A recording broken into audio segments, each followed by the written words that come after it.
radio for the masses. Headline edition, July 8, 1947.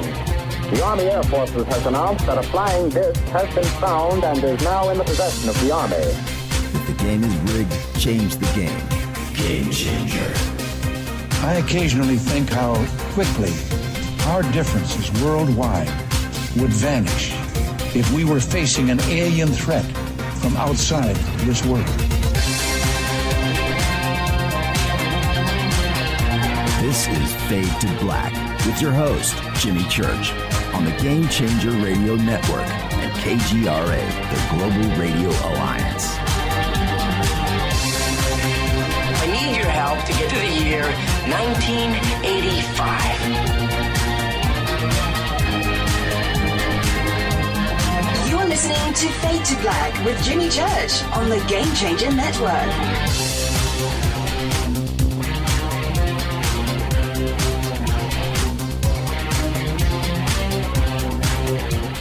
Good evening. Fade to Black.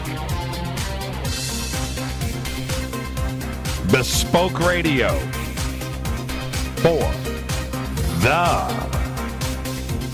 masses. Yeah, how you doing? I'm in a great mood. Today's Wednesday, June 19th, 2019.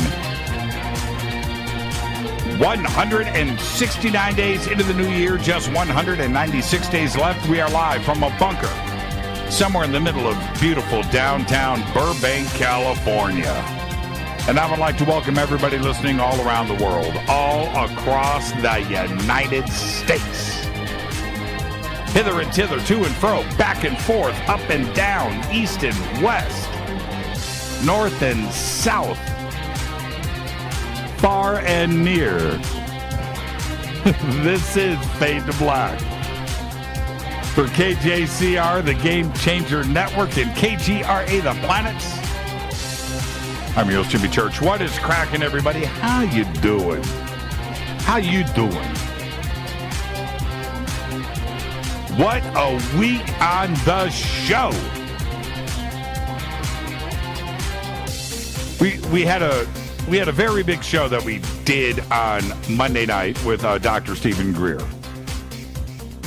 And having him speak and converse in such a way about these documents that were leaked between Eric Davis and Thomas Wilson, Rear Admiral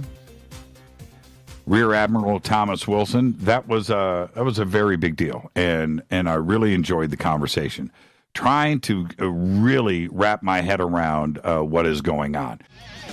Tonight it is Grant Cameron, because last week a major document leak was exposed to the UFO community. The documents contained a transcript of a conversation between Eric Davis and Rear Admiral Thomas Wilson that took place in a car behind the EG&G building, of all places, in Las Vegas. The documents were originally sent to researcher and author Grant Cameron, who is with us tonight, at the beginning of 2019. Now, tonight we're going to be discussing not only those documents, but other documents that Grant has released this week. And we're going to discuss all of them, their history, who sent them, who leaked them, and what they could mean to the world. Grant Cameron has been a UFO researcher since 1975 and was recognized as both the Leeds Conference International Researcher of the Year and the UFO Congress Researcher of the Year. He is a world-renowned expert on UFOs, conspiracies, government cover-ups, and has spent decades watching and chronicling developments around the extraterrestrial contact. He is the author of Charlie Red Star. His website, of course, is beyondpresidentialufo.com. The links are over at jimmychurchradio.com. And I would like to welcome to Fade to Black, Grant Cameron. Grant, welcome to the show. How are you, man? Good, Jimmy Church. Just doing fine. Okay. Hey, Grant, let's just talk as friends for a second. Sure. You feeling pretty good? Has the pressure come off you somewhat? Well, actually, no, not really. But I mean, it is what it is. I mean, this is one of the only interviews I'm going to do. I'd rather sort of stay in the background on this. But it is what it is, and we'll see where it goes. Well, you were very concerned when we talked about this back in February, and the look on your face. And at that time, I was trying to add a little brevity to the situation. Me being the doofus that I am. Yeah. But it obviously didn't work. Your concern was real. Now I understand why. But compared to where you were in February to today, is there some relief? The bad part was about the time, the time of Expo when we met in Los Angeles in February, and for about maybe a month and a half after that, I really didn't sleep very much, and that's what really sort of broke this thing for me. Because I was approached in the beginning of November of 2018. That's where this thing actually starts. And it starts at the conference, the Paul O'Hara conference, the Star Wars USA conference. And it was a very bizarre conference. And as most people know, I've done 3 books on this disclosure stuff, but it's not my favorite subject to do. I'm into consciousness and portals and apports and all this. I think where the UFO stuff's actually going to end up in terms of what are we really dealing with. And when I was at the Star Wars conference, I had given a lecture on apports, and this sort of ties into the metal that To the Stars is looking at, and Jacques Vallée has looked at, and the Canadian government looked at back in the 1950s, these little pieces of metal. And I had sort of gotten the idea that these little pieces of metal aren't pieces that are falling off of flying saucers. They're actually stuff that's being dropped. And this is what's called apports in paranormal, or like mediums, physical mediums do this kind of stuff. A lot of experiences I found have all these apport things. These things appear, they drop in the room around them and stuff like that. So when the conference was going on, I was sort of really excited. I was giving this lecture about the various support things and all the synchronicities. And this very bizarre thing started with the feathers. It was this, I don't know if you've heard this bizarre story, but there was about better than a dozen incidents with feathers, 12 witnesses. These feathers kept reappearing, these bizarre stories of, and it extended on to Tucson, Arizona, where it went right after the conference. But anyway, so I was kind of excited, and what had happened was I had friends, Trish and Justin, who had said that we could use their house in my assistant Desta Barnaby, and I were able to use their big house in Tucson, Arizona. They were going on a cruise. They were at the conference. And so they had actually left early to go to Tucson, and they had said, we're going to make dinner for you. And so we had arranged, Desta and I had arranged, we were going to leave the hotel, the Aquarius Hotel, at 11 o'clock in the morning. And I had gone at 10 o'clock to move my stuff to the car. And it's, you know what it's like at a conference. You take 10 steps, you talk to somebody, another 10 steps, and somebody else stops you. And it took me an hour to take my luggage to the car. So when I got back to the front door, it was time to go. It was 11 o'clock. And that is when my assistant Desta came up, and she was a little upset. She said, I've been trying to get a hold of you since 10 o'clock. We have this meeting. It was supposed to take place in the restaurant, and James wants to talk to you. And I'm going, what are you talking? I didn't have any internet coverage because I'm from Canada, so we turn the phones off, and you only use the Wi-Fi. So there's no Wi-Fi on the main floor of the casino. So anyway, it was sort of heated, and then Paula Harris comes down with this feather shirt on, and it was just really weird. And it was at that point she said, well, we had this meeting set with James. He needs to talk to you. He's got something important he wants to talk to you. And this is James Rigney, who's from Australia. And I had gotten to know him, and I actually had sort of set up that I asked him to help me with this famous Australian case where this UFO lands in behind the school, and there's like 100 whatever kids around this UFO and stuff. And I was going to do a book because there's a lot of these cases where UFOs will land in schoolyards in front of huge numbers of kids. And so I wanted to set that up. So I had known him. And so then along comes James, and he tells me this bizarre story. As you know, I'm into the download thing. I did the music download book, how many songs come in dreams and spontaneously and all this kind of stuff. And James starts telling me this story. He said, I woke up in the middle of the night, and he said, I just got this idea that I had this document that I needed to show you. And I said, well, that's pretty cool. And he said, I contacted my wife back in Australia, and I told her, scan these documents and send them to me, and I'm going to show them. The document. It was one document. Show it to Grant. Okay. So I said, key thing here was for me is the word scan. So he had the paper versions of the documents. Yeah, he had photocopies of the document. My understanding. I mean, you'd have to talk to him. I can only really talk what happened when I got the document, because I've sort of screwed up the beginning part of the story as to what happened. So I'm really not going to go too much into what happened at that end and how they did it. I wasn't there. Okay. I can just tell you what happened starting in November. Okay. But that's what he told me, that he had got these scanned. They sent them to him. And so then I said, well, James, I really don't have time. I'm leaving. Because the thing was, they were going to make dinner for us in Tucson. Mm-hmm. And I knew I couldn't sit around for another hour or 2 hours to talk to people, because we'd be rolling into Tucson about midnight, and they would have the dinner ready at about 5 o'clock. So I said, well, I got to go, James. I really can't talk to you. He said, I got this document I want to show you. I said, well, James, just send it to me, and I'll take a look at it. He said, give me 10 minutes. And I said, okay, whatever. So I said, what do you got? So then he sits down beside me, and he's got this iPad, and he shows me this iPad, and on this is the Wilson document. And I looked at it, and I noticed, this is kind of strange. You'll have a hard time believing this, but I really haven't read the document. I read the first page, mm-hmm. and I immediately, the first thing I noticed was the name Oak Shannon. Now, I knew who Oak Shannon was. Almost nobody in the UFO community, even to this day, know who Oak Shannon is. And the reason I know who Oak Shannon is because I've got Oak Shannon's notes from the Advanced Physics Theoretical Working Group that John Alexander ran in the mid-1980s. I was actually the one that gave the name out at a conference in Eureka Springs back about 20 years ago, and because I had these notes. And I knew it was the Advanced Physics Theoretical Working Group. I had Oak Shannon's notes, and I knew that he was related to Eric Davis. So I saw Eric Davis's notes. I saw Oak Shannon, and I'm starting to read this thing. And then it's sort of like where it really sort of got me going was I read MJ12. That this is his confirmation of MJ12.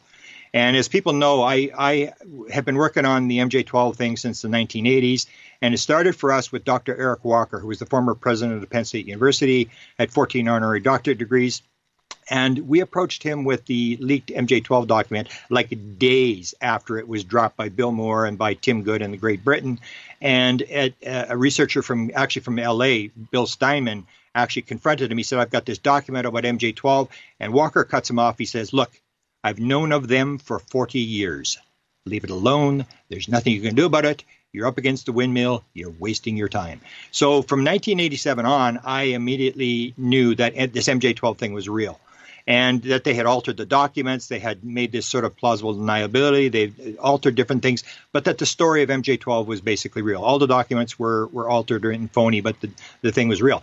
So when I saw the MJ12, it was like waving a red flag in front of a bull. I was just furious. I figured, because I saw the date, whatever it is, 2001, 2002, and I'm going, they knew back then that this was for real, and I was getting sort of crucified by a bunch of people like, oh, Grant's having a bad day, still believes this Richard Doty, MJ12, it's all nonsense. Can't this guy, wake up and smell the coffee? And so when I saw that, I went, man, we were getting crucified since then, and nobody came to our defense. Nobody came and said, oh, Grant's right, this is actually for real. And that really sort of got me. And so then I said to James, once I saw the MJ12 and I saw Oak Shannon's name and Eric Davis, I realized that in 1975, I'd had the UFO sightings. I had a number of close encounters. And I'd gone to this town and I'd interviewed all these people, and I did this book, and I thought, man, I've sort of discovered the biggest story of all times. And the publisher said, Mr. Cameron, you may believe in this kind of stuff. Count me among the unbelievers. And I was just horrified. And this is like 1976, 76, 77. And from that time on, all I was interested in was somebody's got to know what I saw. I'm just this little guy from Canada. Somebody has to know what's going on here. Mm-hmm. So my entire career has been based upon answering that one question. I don't care about sightings. I don't care about really anything. I'm just trying to find out who knows what the heck's going on. That's why I chased the president. That's why I chased Ron Pandolfi from the CIA. I was looking for these high-level people. Somebody's got to know. So when I saw that document on that Monday, the first Monday of November, I looked at it and I realized, oh my God, this is what I've been waiting for since 1975. This is it. This is the sort of the ultimate thing. And that's when I said to him, I said, where the heck did you get this? And he really didn't seem significant. And that's when he brought up Edgar Mitchell, that this came from Mitchell's files. And it made all total sense to me. I went, wow. I said, can I get a copy of this thing? And he was kind of hesitant because he said, I don't know how to mail him. I don't want to put him through the mail and whatever. And I'm saying, and then he left and he actually had moved. And I thought, well, maybe I should photograph this thing because maybe I'm going to get a copy of this document. Right. And I realized this was the most significant. And that's what I said to him. I said, this is the most significant thing I've ever seen in my life. And I remember, I've only read the first page and a half of this thing. But what I saw in that was sort of like, wow, this was just unbelievable. And so that's how it ended. He left. I didn't get a copy of the document. And I thought the document at that point was only maybe 3-4 pages long or whatever. And then I started making arrangements. And I said to him, I said, well, James, I had written the book called Beyond Managing Magic, which was written about 8 months before Tom DeLonge, before To the Stars actually went public. And I told the whole story. So I was doing Beyond Managing Magic. And I was going to sort of update it and describe things that have happened since then and all this kind of stuff. And so I said to James, I said, James, how about if you get me that document and I'll just stick it in the end of the book and I won't say anything about it. I'll just put the document in the book. I won't put a chapter or nothing. I'll just put it there and somebody's going to notice this document and all hell's going to break loose. So he said, yeah, okay, I think I can do that. And then there was this thing of how he was going to send the document over. And then he sends me the document. And that's when the panic started to break out. Because then I saw this 15 pages. That's why I didn't really read it. I read the first couple of pages. I went, I didn't realize it was this long and all this detail. And I'm going, oh my goodness. It's like, and that's why I say to people, because people will be critical of what I did, how I did it or whatever. But I always got to say to people, imagine that you were me and someone handed you that document after you've waited your entire life for this. What are you going to do? Are you going to pretend you didn't see it? Are you going to go along with the cover up? I said, I've waited for this my whole life. And yet when I saw the 15 pages, I went, and I knew all these people. You got to remember, I've been in this game. I wrote about the Avery back in 1991 in my first book. I've known these guys for a long time and I've sort of interacted with them. And then they sort of cut me off because they got a big mouth. But I know who all these people are. And I'm thinking, oh my goodness, I don't know if I can drop this thing. I mean, and that's why I started to panic. And that was, I guess, would be about mid-January. So when I saw you, I was kind of on edge, and I was still going to do it. I was still going to put it in the book. But what I had done is as you know, you met my lawyer, Michael Hall. And I had gone to a number of people because I didn't know what to do. And I was contacting everybody and I was saying, I've got this problem. I've got this thing. What am I going to do? And I'm getting advice from people. I tried to get a hold of Danny Sheehan. I couldn't get a hold of Danny Sheehan. And I talked to Michael, and Michael was very clear. And he, because I figured, I mean, it could be a lawsuit here. It could be also, who knows what's going to happen here.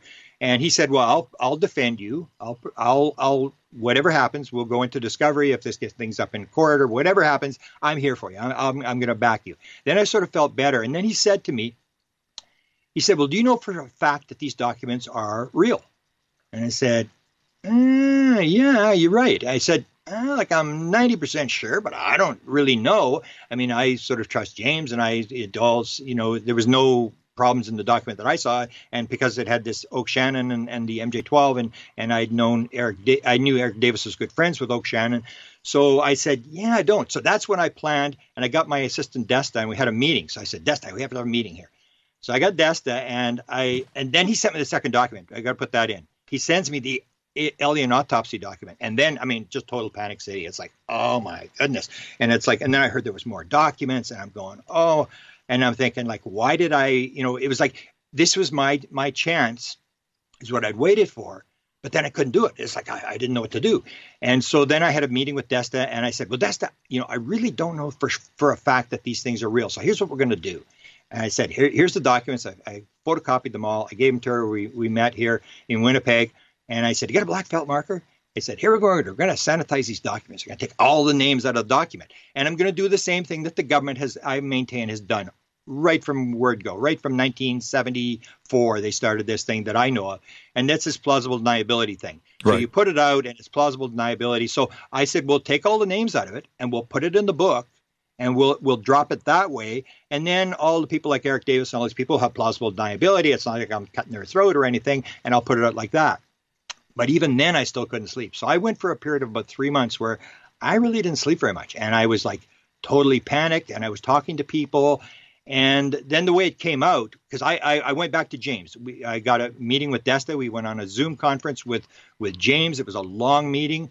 And I said, James, I can't do it, James. I can't do it. And I said, you're the guy. I mean, you have anonymity. Nobody knows who you are. You can drop this document to a whole series of people. I said, you've got to find somebody who's not compromised, because that was the problem. I was compromised because I knew who all these people are. Mm-hmm. So he suggested, well, I'll send it to Richard Dolan. I said, well, Richard's the same as me. He's compromised. He knows all these guys too. I mean, I couldn't see that Richard was going to drop this document, because, that's the problem is, once once you do it, nobody ever talks to you again. And I remember it actually dropped, not last week. It actually dropped in the beginning the beginning of April. Right. And I remember what had happened was I talked to a series of people, a number of people asking, and one particular group I was talking to, and I said I was talking about this, and there was some pretty high level people in there, and then they basically said, "We'll take it from here." And I said, "Okay." And so then suddenly I get a phone call in April from James Ian Dolly, who's one of I call him the young gun guys. And he said, Danny Silva's got this document. And you talked to me about this document. And it sounds like the same document. And I went, so how many pages is it? And he said, it's 15. I said, yeah, that kind of sounds like the document I was talking to you about. Right. And then I said, well, you tell Danny Silva. I said, you got the document now, and you got the choice. You can be the most famous person in the world. You drop this thing, but nobody's ever going to talk to you again, because they were all talking to Eric Davis and all these people as well. And I kept warning these guys. I said, you've got, and this is a mistake I realized I had made. And you have the same problem, is that you get to know these people. And then when it comes, you get something on them. Like, what are you going to do with it? I remember you had a conversation with Bob Kiviat. And I remember the conversation of Jim Semivan came up. Yep. Now, Jim Semivan, I didn't know, but that's the thing is, so you have this contact with Jim Semivan 3 years ago, and then suddenly Kiviat finds out, and then he says, well, what do you know about Jim Semivan? When did you talk to him? And suddenly you've got this thing where suddenly you got to bob and weave, because you really don't want to give up where you talk to him, how you talk to him, and stuff like that. That's right. And that was the problem I was in. It was this, and so I warned the young gun guys and all these people. I said, you've got to stay removed from the people that you're investigating. If you start talking to them and making deals with them, and I've got I had a book. I was going to do the Beyond Managing Magic. That's what this book was going to drop. And then I pulled the book, and I said to James, I pulled the book. I'm not going to put the book out. I'm not going to drop the document. You've got to find somebody who's not compromised, who doesn't know what this is. This is your problem. This is not my problem. I just can't do it. I can't sleep. Right. And he actually had this famous expression. He said, your life would have been a lot simpler if you left the hotel 10 minutes early. And I said, you could write on that one. Yeah, you're right. But, and well, let me tell you what happened on this end. And I think Richard was in my camp too as well on this, is that when I was sent the documents, which I don't clearly remember, but it was a month and a half ago. I guess it could have been, we're in June, so May, April. I got the email, but there wasn't anything there but a link. And I don't click on links. I don't do it. And for some reason, and the same thing happened to Richard, he almost didn't click on it either for the same reasons. And I get a lot of stuff all the time.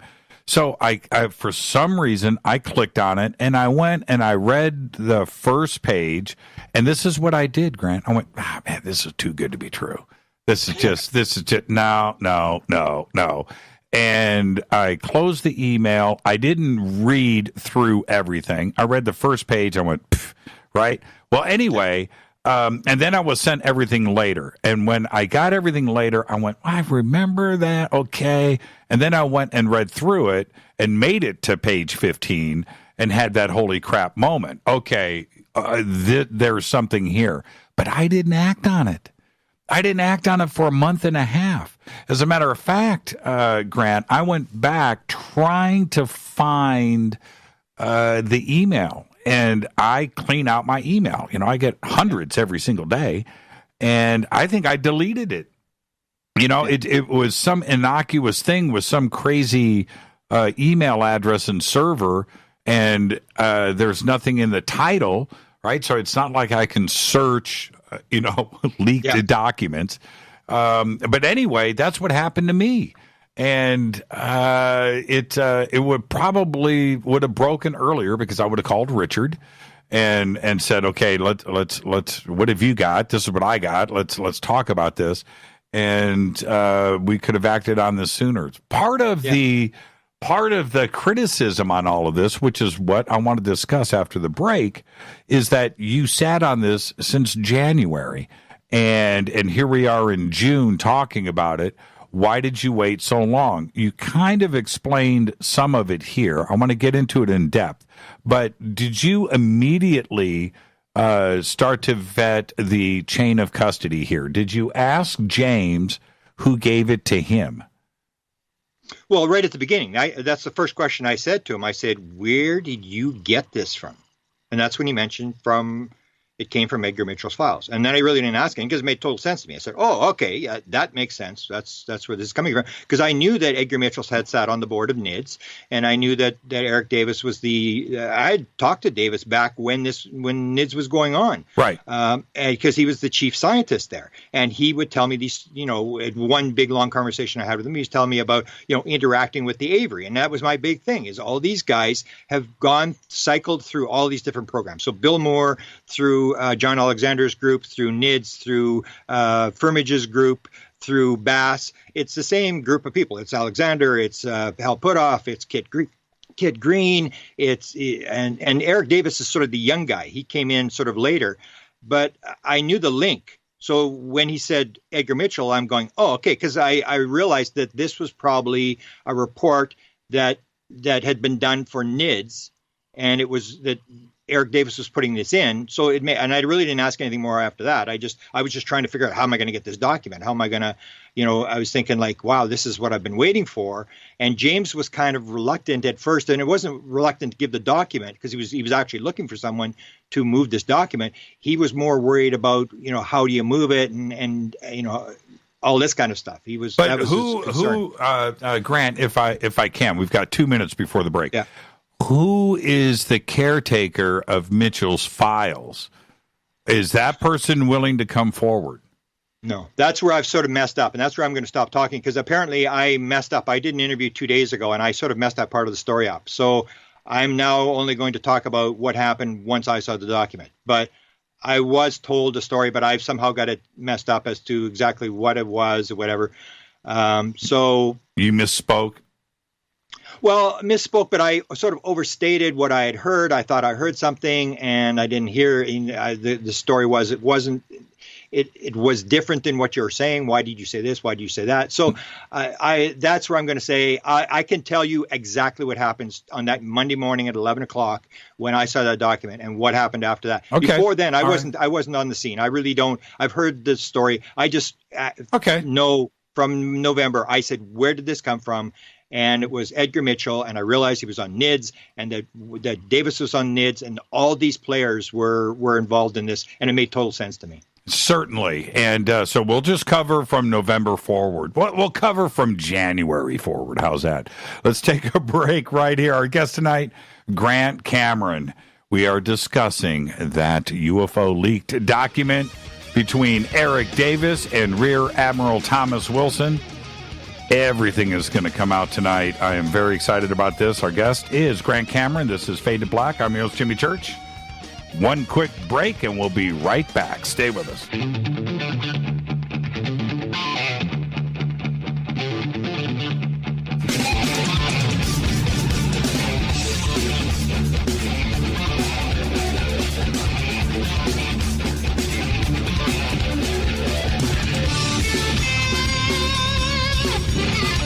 All right, welcome back. Fade to Black. I am your host, Jimmy Church. Tonight, Grant Cameron is here. We're talking about the Davis Wilson UFO document leak that was exposed to the UFO community last week. Certainly huge news for the community, Grant. And as you were sitting on this document and it starts to leak out, you know that you have it, but now it starts to hit the web. And at that point, somebody else has got the document, and you know this Do you know who put the images up on Imager, and do you know who tweeted it out? Well, it was put on Reddit. I talked to a lot of people, and I would say I'm 90% sure I know who did it, but I don't ask, they don't tell. That was basically the situation I wanted. I just wanted to put it, and I didn't want to be the guy that dropped the thing and someone helped me out for it. But there's an interesting story that came up. Like I haven't documented exactly, exact dates, but it was dropped, I think I know because I got a phone call from the Young Guns, and it would have passed through all those guys instantaneously. And that's when I gave them the thing where I said, well, you put this thing out and nobody's going to talk to you anymore. And they held back. So they had the document since April. They all knew it was there. And then it sort of died. And I'm going like, wow, this is kind of weird. It was there.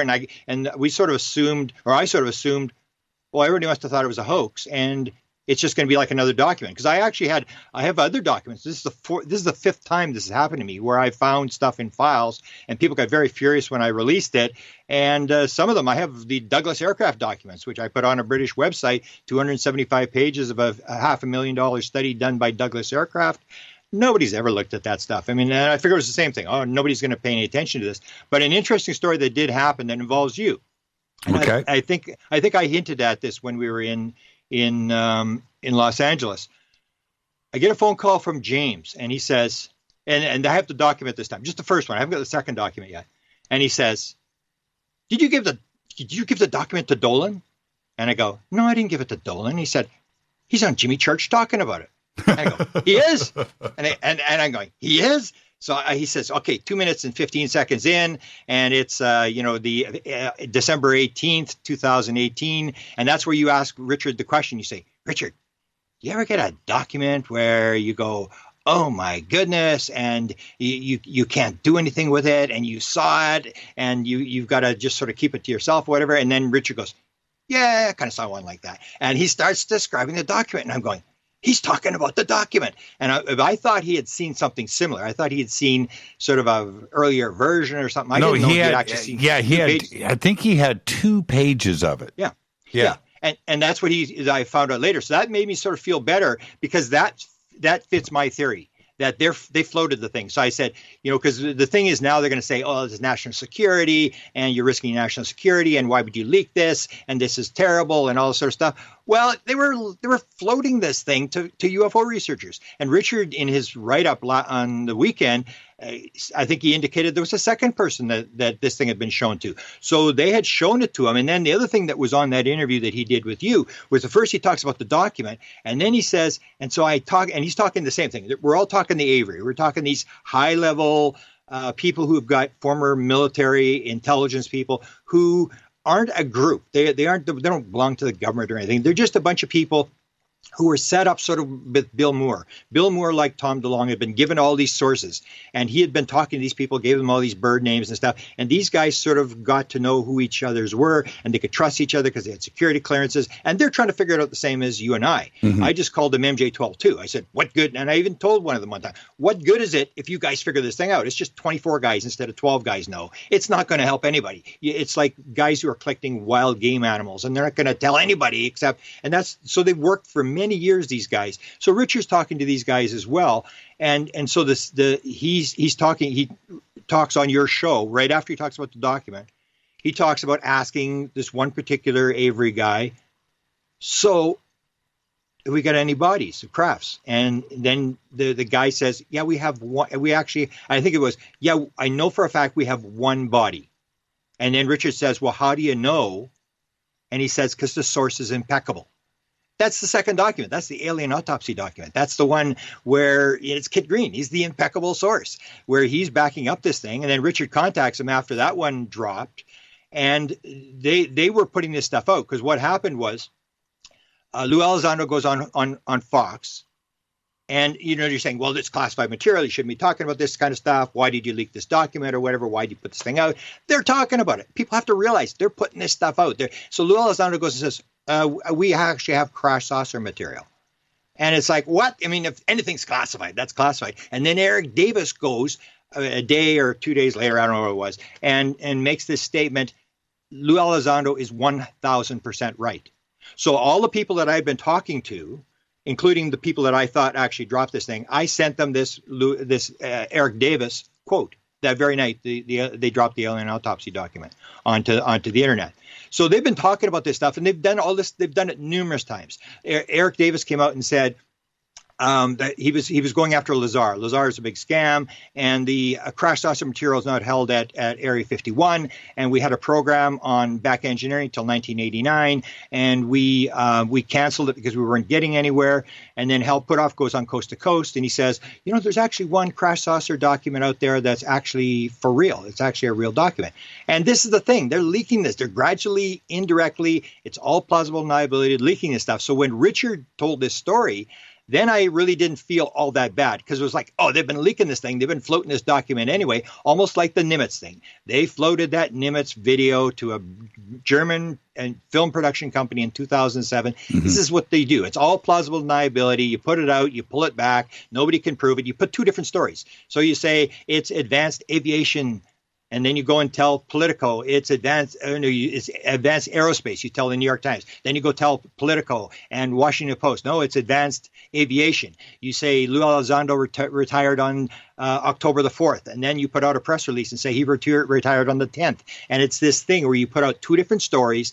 They compete with each other, and everybody starts to fight. So anybody in the UFO community is saying, you're a liar. It's not this. You're lying. I've got the real thing. And that's what they do. They play the UFO community off against each other. And they did this back already in 1974 when Bob Emenegger did the Holloman Air Force Base story. Right. He did the documentary UFOs Past, Present, Future. He was contacted by the security manager at Norton Air Force Base, and they said, we want you to do these 8 documentaries. We also want you to do this UFO documentary. We want you to hide it under the other documentaries. And they tell them the whole story. 6 o'clock in the morning, there's 4 different cameras, one in the air and a helicopter, and all the details, where the craft was stored, everything. And they say it happened in May of 1971. So that's the one date. And then, of course, they haul in Linda Howe. Richard Doty hauls in Linda Howe and says, no, it wasn't May 1971. It was April of 1964. So now it's like me and Linda are fighting about what the date is. Oh, you're a liar. You've got the wrong source. And that's what they do. They put out 2 different stories. And so with this document, when Richard went on your show and talked about this, I said, it's the same. It's the same, different day. They're doing the same thing again. It's this, right. Put it out. And all it is, in the end, I think what it is they really don't care. In fact, I had a long conversation yesterday with Melinda Leslie. She talked with Jim Semivan for 45 minutes. I talked to Richard Dolan. I talked to the Young Guns, and they've all made the contacts to either Jim Semivan or to Hal Puthoff, and they've all got the same thing. No comment. So in the end, I don't really think they even care, because that's what Melinda seemed to indicate. That Jim Semivan said, no, we're not too worried about it. No. And that's the thing. This helps them. As much as they may want to dispute, this helps them, because what you need to do, what they're doing, what I believe they're doing, is in order to get the money, it's all about the money. In order to get the money from Congress, you have to do the disclosure thing. You've got to get this thing public. So it's not that they're trying to get you, I, and the American people to believe. They're trying to get these Congress guys to believe that UFOs are real and that we should study this thing. So this helps. This helps them. It goes into that narrative. Yeah, this is for real. There's a little bit of a leak, a little bit of security thing. You shouldn't have been telling Bob Bigelow this stuff and all that kind of stuff. But in the end, it's going to benefit them. And then my disagreement is that they're going to do this thing. They're going to get Congress believing, yeah, this is for real. We need to study this. And then they're going to do the 180-degree turn. And they're going to say, and they're evil aliens. So that's where I've got it. But I don't think they're really disturbed. From what I've heard after the leak, they're not really worried. What they're doing is they're saying no comment. And this is how it works in Washington. You say no comment. When you get the next question, you double down, you double down, you double down. And by the third time, everybody walks away. And that's what I'm afraid this story may happen, is they're just going to sit quietly and just not talk about it. And eventually, new video will come out. The UFO community has a 24-hour attention span, just like the news, that there's so much news coming. There's so many stories that most UFO stories will sort of die on the vine, because unless you can keep it going, that's what Richard's trying to do. He's trying to keep the story going, trying to, are there more documents, this kind of stuff. But in the end, if nothing really comes up, the UFO community will move on to something else. And plus, the longer it goes on, the more the skeptics will want to attach their name to the story and try to take down Grant, try to take down the document, and attach themselves and start hammering at the story. And all you need in the UFO community is one person say, oh, this is a hoax, and everybody runs for the door. That's what they've done all the time. That's what they did with Bob Lazar.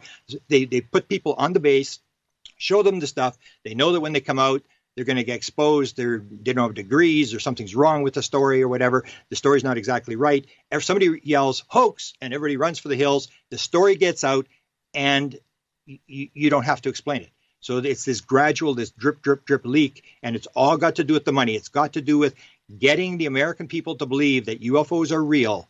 And so you're going in there, and a lot of people, I'm going to predict, are about to become very, very wealthy, because I think Congress will go for this. They will give them this money, and this is all about funding a program for whatever. I asked Melinda, I said, Melinda, okay, what is it? Are we doing free energy to save the world? Are we going to, have a more efficient way to kill people? And she really didn't know. And so that's the unanswered question. What is this program that they're in the Senate Armed Services Committee, which would tend to indicate this has got to do with weapons. They're not in NASA. They're not, in those agency things or funding there. It would seem to be almost like Skinwalker Ranch. And that's the apport stuff. That's what the important stuff is. It's the apport stuff, the materialization. That's why they were at Skinwalker Ranch. They were not at Skinwalker Ranch for UFOs. Even Jacques Vallée says, we got like everything at Skinwalker Ranch except for UFOs. We've got all this apport stuff being moved, stuff appearing, stuff,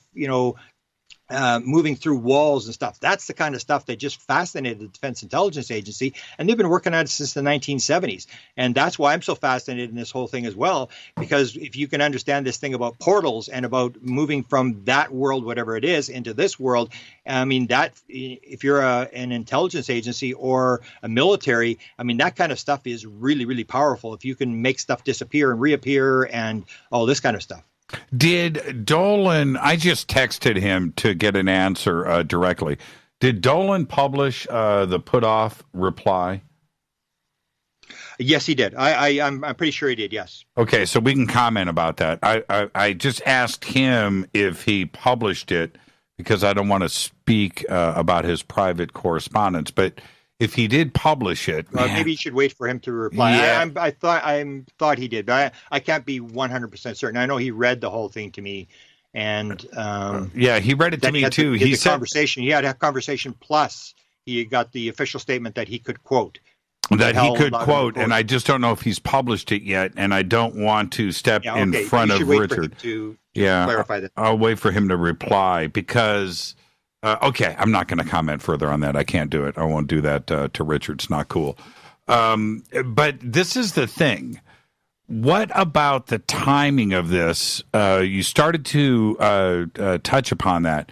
The timing of these leaks right now is it suspect to you when it's tied into everything else that the mainstream media is doing?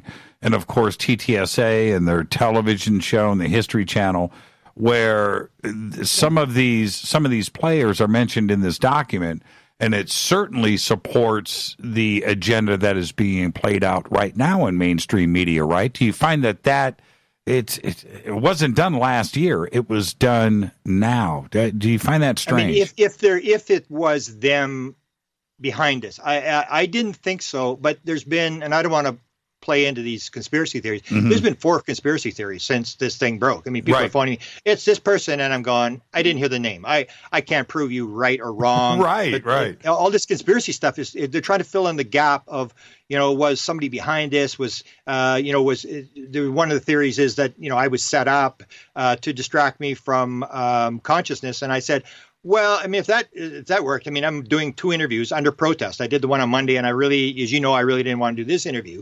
I'm going back to I've got 5 books in the final editing stages. I've got other things that I'm going to do. This is something that I call it the rat hole of all stories. I get into it. I get dragged into it. I hate it. Because it's all this fighting stuff. I mean, I do the consciousness stuff and all that kind of stuff. And that's like the woo-woo stuff and whatever. But at least you're not like a fire hydrant and that kind of thing. You don't, because here you put out a story and you're like a fire hydrant. Here it comes and lifts their leg and does what. Mm-hmm. And in that world, I mean, people may be crazy, but at least, I mean, it's a nicer world than this. This is a real real dog eat dog world. This disclosure stuff, and I've gotten some backlash after. But I knew I'm leaving. I said I'm going to do these 2 interviews, and the only reason I did the interviews, and the reason I put that document out on Monday, was I could have stayed in the background. I could have, but Richard was trying to get a hold of me. So Richard got the first document. I guess the Young Guns may have sent it to him. I don't know where he got one in the mail from somebody, but then I think the Young Guns talked to him about it. And then he contacts me. He said, I need you to come on my show. I need you to talk. And then I said, no, Richard, I'm not talking about it. Sorry. I said, Richard, now you are where I was in November of 2018. Good luck to you. And I just I'm not going to talk about this, Richard. I mean, you're in the same boat as me. I'm not going to take the rap for this. And then Tracy, his wife, is very good friends with my assistant Desta. So she's on the phone with Desta and oh, Richard needs this, whatever. And Desta saying, get it. Grant is not going to talk about this. So Richard was trying to get me to talk, and I didn't talk to him. And it was only last week when I heard from James, and Richard contacted me again, and he said, I'm in the middle of a SHI storm, and I need to talk to you, even for a few minutes. And I realized, as I put in the posting, I said, all the crazies are coming out. And Richard's under this huge attack. And I give him credit. Because it was basically Richard Dolan putting his career on the line. That, I see it like at the bottom of the 9th. It's, 2 out, bases loaded, 3-2, and Richard's swinging for the fence. And he's taking the thing, but he saw the document. So he had this backup. He'd already seen the document. But I give Richard credit because he did what I couldn't do. I mean, he actually went forward with it. He got it. He immediately phoned Hal Puthoff. And then when the alien autopsy thing dropped, he phoned Kit Green, and he corresponded with Kit Green. So he made the move, and all credit to him. It was something I couldn't do. So when this thing started to sort of go, and people were starting to get very ugly to Richard, and all this stuff was going on, I said, I'm kind of the cause of this. I better come and help Richard. So I phoned Richard, and that's when he told me he read me the press, the thing that Hal had allowed him to put on. And I saw, they're just going to play the no comment. They're just going to say, nope, we're going to sit here, fold our arms, and we're just not going to talk about it. And eventually it'll go away, which is true. So then I sort of felt better. It was sort of like it's been confirmed. This document, Richard told me he'd seen the document, and then it was confirmed sort of like by Hal by this no comment thing. And then I sort of felt better. And then I told James with this document that I put out on Monday, the first 2 I didn't drop, but I said to James, give the document to Richard, because everybody was sort of going down the wrong track. It was like, who leaked this? And it was all the conspiracy stuff was starting. And every time there's a vacuum, the conspiracy stuff moves in there. So I said, this document, which is the sort of the letter from Bob Bigelow to Mitchell, but it's actually written to all the NIDS people, but it's Mitchell's name's on it. I said, Richard should put this document out to get people the idea that this is coming from Mitchell's files, that this is not some, secret government thing. It's a simple story. Edgar Mitchell dies. The files are opened up. However, it came out and somebody got a hold of the files. As I've said 5 times, I've had this happen where you go, and I'm going to Stanton's files September 23rd, and I know exactly what I'm looking for. And the archivist is really good about it. They got maybe 400 boxes there, and she's going to allow me to poke around. I'm looking for certain files, and when I'm going to drop that stuff as well. So that's when that whole thing came out. I said to Richard, this document, and he confirmed that he had gotten a document. But then he was asking James the questions, and James was answering all these questions officially and stuff like that. And then I realized, he might drop this document. So then I said, okay, I'm going to put this document out. I'm going to put it out and just say to people that you saw the posting. I said, I'm going to put this document out to show people where this came from and how it occurred, to move people away from the conspiracy stuff, to say this was legal. There's nothing wrong about this. People die all the time, and their files, people go and look at their files, and they find stuff in the files. Even like I found, I told you before the show, I've had Greer a number of times where I've found stuff that people say, Stephen Greer, he's full of, he's making stuff up. And I've studied Stephen since the 1990s, and Stephen has his particular, personality. But when it comes to actually telling what's going on, if you want to know the real story, it's Stephen Greer's story is the actual story. And there was one story that he had told, and this comes up actually in these Oak Shannon notes. They have they're discussing these different subjects. And the notes basically back up John Alexander's version of things, that all these high-level SCI guys that were on this committee, there's about 20 of them are on John's committee, that it looked like they really didn't discover anything. They basically were poking around, and they had this thing on back engineering. And on Oak Shannon's notes, it just had one name, Bobby Ray Inman. And this was always the rumor that Bobby Ray Inman ran the back engineering. And Bob Exler had gone to him and said, I want to meet MJ-12, and this whole controversy. We taped something about talking about MJ-12 and stuff like that. Right. So Greer told the story that he had gone to Barry Goldwater, and he had told him the story, and Barry said, so who's running the program? And he said, oh, Bobby Inman runs this thing. And he goes, Bobby, he's my friend. And Stephen says, well, go talk to him. And so he says, okay, I'll talk to him. And of course, everybody said, no, Stephen made the story up. So I've been to maybe 35 archives around the world. This is what I basically like to do. I go in there for a week and I sit there and I poke around because, everybody keeps secrets. It's like when you die, Jimmy, if I outlive you, I'm going to go try to find your files and see if you had some secret conversation with somebody that I can grab and pull out, because you and I, and that you make all these deals with people and you say, oh, okay, I'm not going to talk about this. I'm not going to talk about that. And then when you die, all that stuff's in your files. So that's what I went to the Goldwater files in Phoenix. And I went there, and the archivists were really nice. They helped me. There's an actual UFO file. I gathered all the material. They helped me gather the material. And I came up with 185 pages of UFO documents from Barry Goldwater. He answered most of the letters that had been sent to him. He talked about this, encounter at Wright-Patterson Air Force Base a number of times. And here's the letter. Here's the letter talking about Bobby Rainman. So Stephen Greer told the story, and I put it out. Stephen Greer put it on his website. And that's happened a number of times. Like the other story was, he didn't deal with President Clinton. Well, I filed the FOIA, and then I got all the documents, and I went to the Clinton library, and I've never released these documents.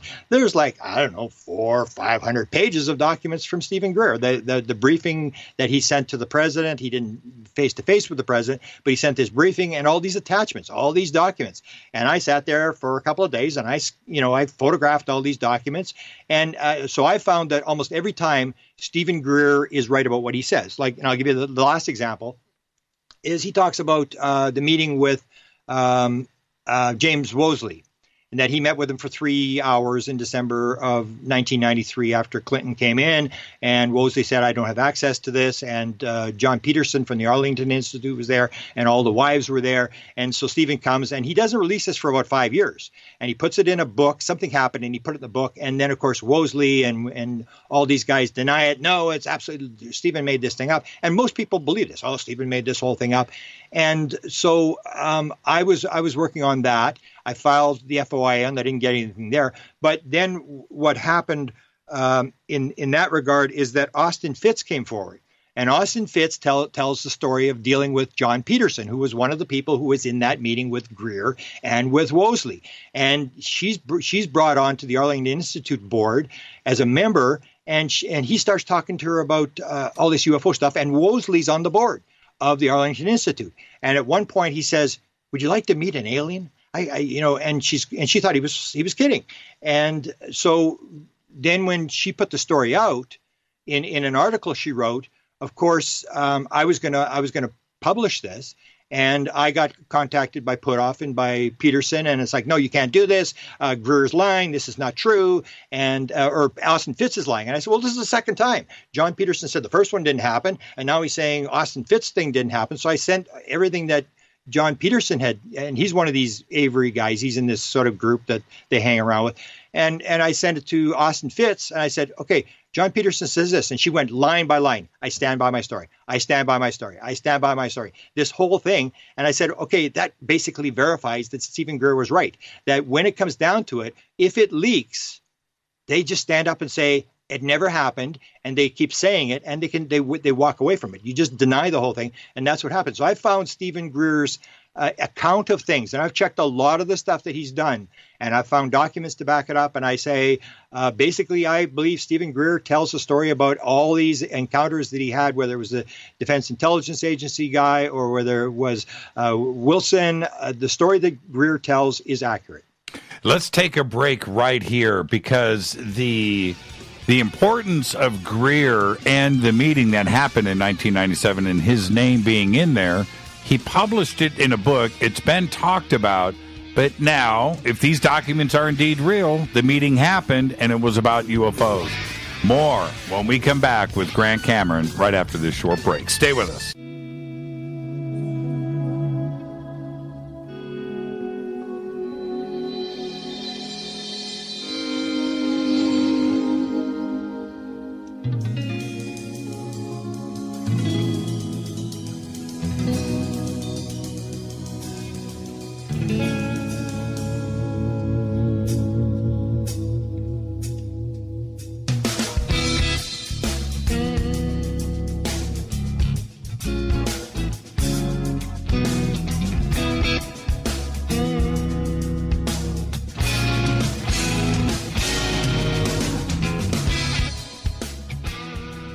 Welcome back, Fade to Black. I'm your host, Jimmy Church. Our guest tonight, Grant Cameron. We are discussing the leaked documents, Eric Davis and Rear Admiral Thomas Wilson, and their conversation that took place in a car behind the EG&G building in Las Vegas. Now, Grant, I just let you know during the break, I just spoke with Richard Dolan on the phone, and he has published the Hal Puthoff response to comment about the Eric Davis document, which was, do you want to go ahead and say it? I can say it. No, you say it. I haven't got it in front of me. Okay, which is no comment. and what Hal did say in there was that, I'm going to paraphrase, the document is up on Richard's website. Everybody can go and check it out there, and they also published it last night in their live stream on YouTube, so you can go and check out the official statement. But I'm going to paraphrase here, and Hal said that that's important. That's the important part.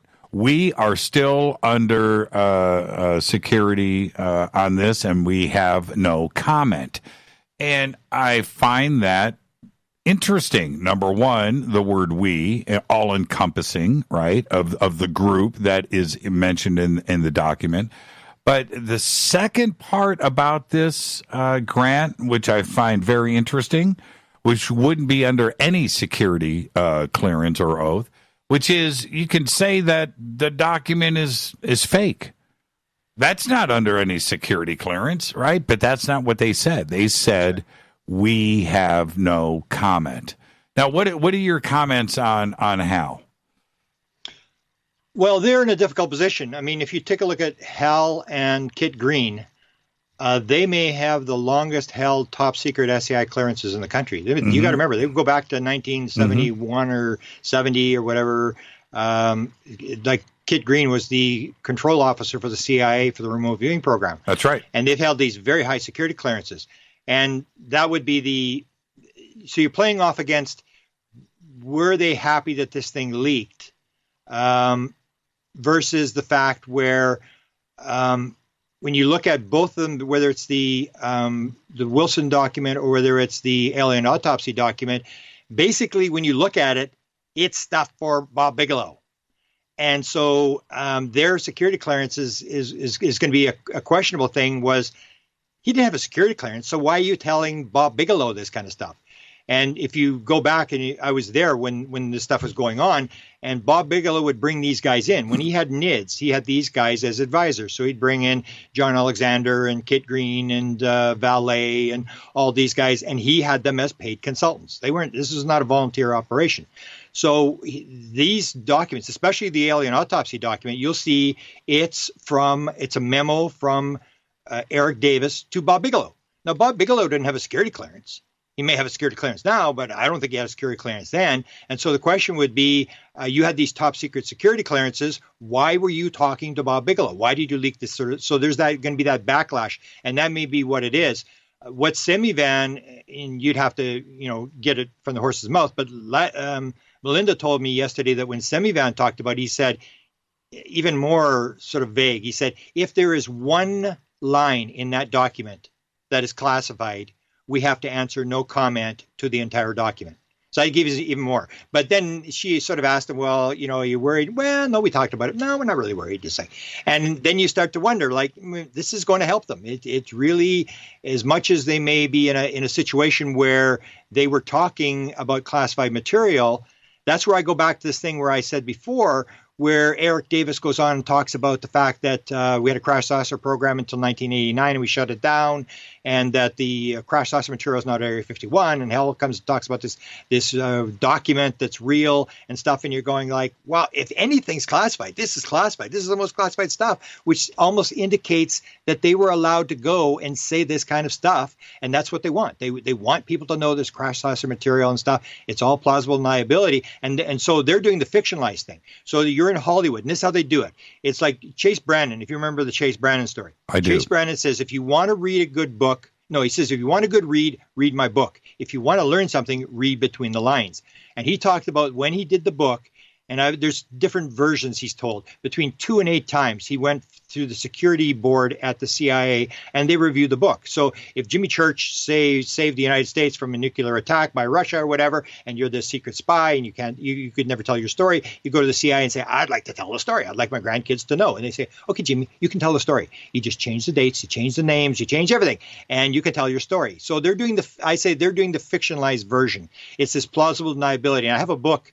I pulled the Beyond Managing Magic, but I have a shorter book, which is called The Alien Documents, where I go through all the documents that have been dropped through the years into the UFO community, and I show you how they altered it. And it's the same sort of thing. They've been doing this right from the word go, and that's what was critical about the MJ-12 thing in the document. Once they said in that document, the Wilson document, that MJ-12 was real, that means Bill Moore was real, Richard Doty was real. Tim Cooper was real. The New Majestic 12 documents were real. They were telling us stuff. This was not, because it was always the thing, it's a big hoax. There's no MJ-12. It's just Bill Moore is making this stuff up. And this confirms that no, it's not. So you get these guys putting this stuff out. Then it seems to indicate, no, this may be part of the plan, because if anything is classified, it's going to be the fact that we've got crash saucer material. That you can't get more classified than that.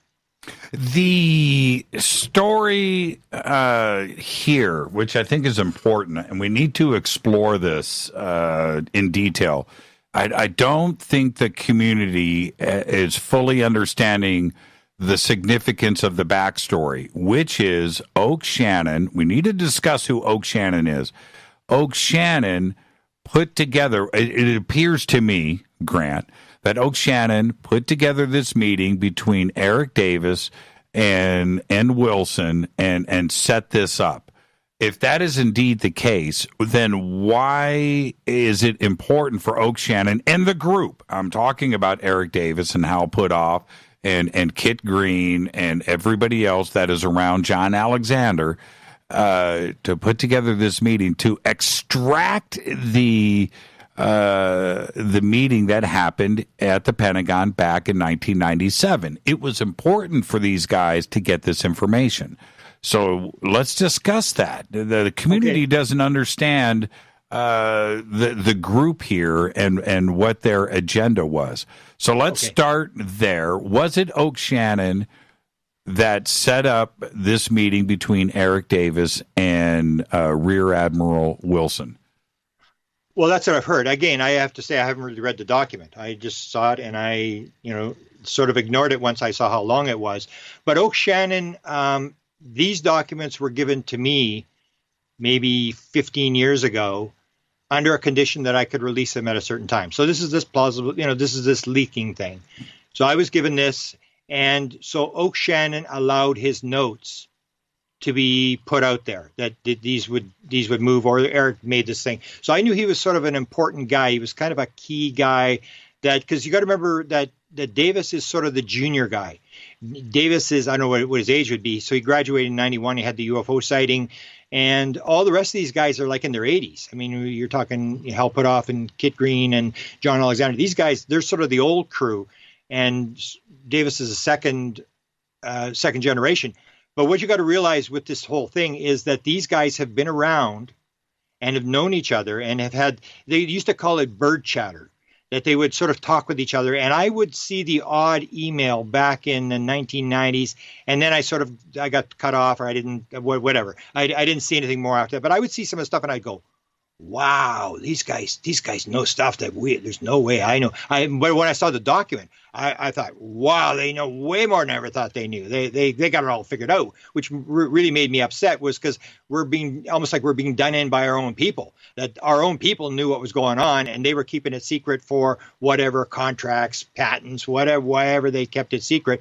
And that's where, if you took a look at the Diana Pasulka's book, American Cosmic, she talks about interacting with what Vallée called the Invisible College. So that's what these guys are. It's like the Avery, the Invisible College. And she said, which really motivated me when I saw this document, she put in her thing, she said, they are never going to tell people what they've discovered.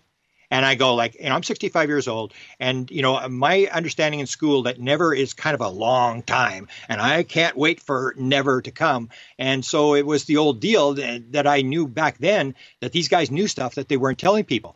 And what you got to realize, because this all centers around NIDS, that's all I think this is. All I think this is these are reports that went to NIDS, because what NIDS would do is they would work on various subjects. And Mantle has now come forward about the alien autopsy and saying he's verifying the document is real, and that he, I didn't get the whole story, but he was with NIDS. He gave them a briefing in 2000 showed them the film, or I don't know what happened. But so what they were doing at NIDS was all these guys would be called in for 6 meetings a year, and then it reduced it to 4 and then to 2, and then he basically shut NIDS down. But these guys would come in and they work on various projects. And I know that because I was contacted on one of the projects they were working on. So they would have a subject. So they would, for example, it's the alien autopsy, and they'd say, okay, what do we know about the alien autopsy? Let's dig. Let's find out what we've got. And you got, military and intelligence people, and everybody's inputting this stuff. And that's where Kit Green adds this stuff to the briefings that he got about the alien autopsy. And I was called in on the Holloman Air Force Base story because I was involved with Bob Emenegger. I've got all the interviews with Bob Emenegger, he was the producer from LA, who put out UFOs Past, Present, and Future, which was a setup. It was a CIA. The CIA was on the set the entire time they shot the documentary. He had access to anybody. He could walk in the Pentagon without signing in. And he put out this documentary, and part of it was the Holloman Air Force Base story. So in this documentary, they put the Holloman Air Force Base. He has the actual possession of the film, this film that Linda Howe was offered, that a lot of people were offered, and he puts the documentary at the end. They pull it. This is how they do. You put it out, you pull it back. So they give him the thing. He does the whole documentary. They give him this thing about channeling the alien in the CIA, all this kind of stuff. And at the very end, they say, "Oh, it's the Watergate dates. It's kind of a bad time. We got to pull the film. We got to storyboard this thing. You can't use it." And they pull the film, and yet they give him 8 seconds of film that is in the actual documentary. So 8 seconds of the actual film is in there. I go to Bob and I say, and I interviewed Bob over and over and over again. I would see him all the time, go to his house, stay at his house. And I knew this was an important story. So I would document all the stuff and tape him and stuff like that. And I said, Bob, there's 8 seconds of film in that documentary. You told me they took the film back. And he tells me this long story about these heavy set people in this small Datsun driving from LA to the Pentagon to Coleman to take this film back. And I said, but Bob, there's 8 seconds of film in the documentary. You told me they took the film back. He said, oh, it was just background. I said, what do you mean it's background? He said, well, it didn't show anything. And that was the thing. They showed this object coming over the hill at Holloman Air Force Base. So anyway, I had all this background on the Holloman Air Force Base story.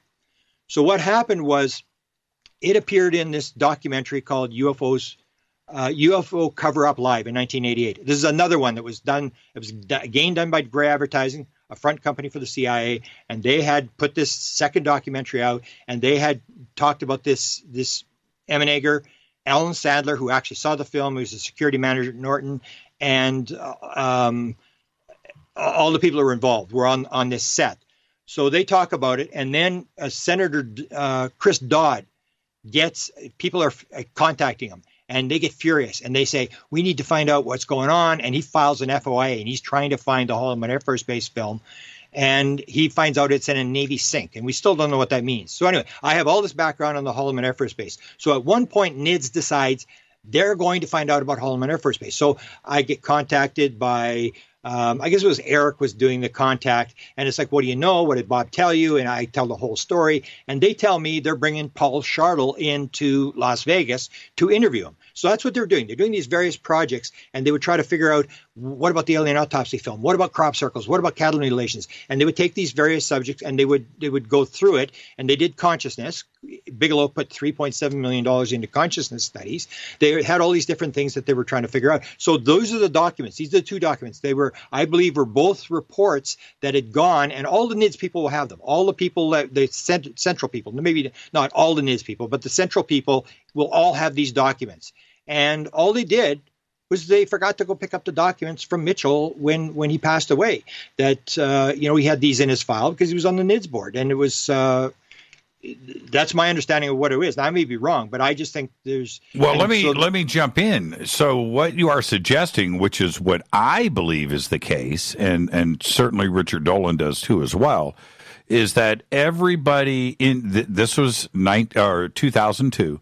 But everybody in NIDS at that point, that circle, also have these Eric Davis notes of the meeting that he had with Wilson in the back of the car. Is that your understanding? That's what they were doing. They were collecting. I would say it would be the main people. You might not have. There was people that were brought in, like Reed was brought in, Knapp was brought in, for the occasional meeting or something. So it wouldn't be the people. It would be the core people that whoever the consultants were, because there were certain people that were being paid, were being brought in as consultants. Like Kit Green, I don't know for sure, and John Alexander was being paid, and Hal Puthoff. They were being brought in as consultants on this thing. So those key guys, and that backs up the story where when Richard tells the story that he was shown it. It was the same thing. It was this Avery group, because Richard's interacted with a lot of these people over the years as well, same as I have. So why would Oak Shannon want this information out of Wilson? Why task Davis to go and extract this information? Well, Davis is a really sharp guy. I mean, if you've ever interacted with him, I mean, he's an experiencer. I mean, he is in this thing. I remember the conversations I had. You get Davis going. I mean, he'll talk. I mean, he is really intelligent, and he's got an intelligence background. So, I mean, he would tell me stories where he could get it because he had an intelligence background.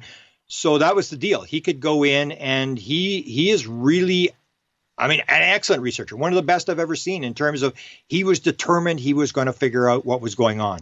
And so he was digging, and he had this close contact to Oak Shannon, which my understanding from the document is that the only reason they talked to him was because Oak Shannon gave the approval, that Oak Shannon is this high-level guy that everybody respects or whatever, and you got to talk to Davis. But Davis is a really aggressive researcher who probably knows as much as anybody about what's going on here, basically on his interest, on his aggressive trying to figure out the answer, and because he's got an intelligence background. And then we have, and when we come back after the break, I'm going to jump to the last couple of pages of the document, which are probably crazier than page one. But I want to talk about the Will Miller letter. And as a whole, when we look at all 15 pages, 13 are the transcription of the conversation. 2 pages are Will Miller's letter. Do you believe that everything is real? That there isn't anything being hoaxed here, right? Or created? No, absolutely. No. Okay. I think it was just simple. Somebody got some of the files, all the files, I don't know what, but this stuff was in there, and the 2 key items were, for example, it was the Wilson document was first shown to me. I didn't know there was an alien autopsy document. I didn't know that there was this Bigelow thing. I didn't get that till later. So I didn't know. I thought it was just the one document, but then I found out there was another one, there's stuff. And so, no, I mean, it was, I absolutely believe. And in fact, there's Young Guns came to me after the thing broke, and it's still, Richard hadn't gone public with it, but the Young Guns are always talking to me because they're trying to figure out, what I know and stuff. And I had talked about this. You got to realize this. I don't know if you knew this. I had talked about this document, and I said I was going to drop it. I said this back in December. I was on John Greenwald's show. I was on Spaced Out Radio. I went to a bunch of people, and then I thought, what an idiot, because I got myself in this box where I talked about it, and I thought, why did I talk about it? I could have just dropped the thing. I mean, I could have, just dropped it and nobody would know where it's coming from. But I talked about it and everybody knew I had the document. So these young gun guys were talking to me. And then after the thing dropped, before Richard went public with it, they came to me and they said, oh, we talked to somebody. We tracked back and we talked to somebody. And I think they talked to Miller, but I said, oh, so that's another stamp for your stamp book. Because that was the whole deal. It was like, so what? You talk to somebody, whoever you talk to sort of to back up this document, or because they had the document for a long time, and what good is it? You're not going to release it. So I said, I don't want to hear about it. I don't want to hear anything. Good, you got it, fantastic.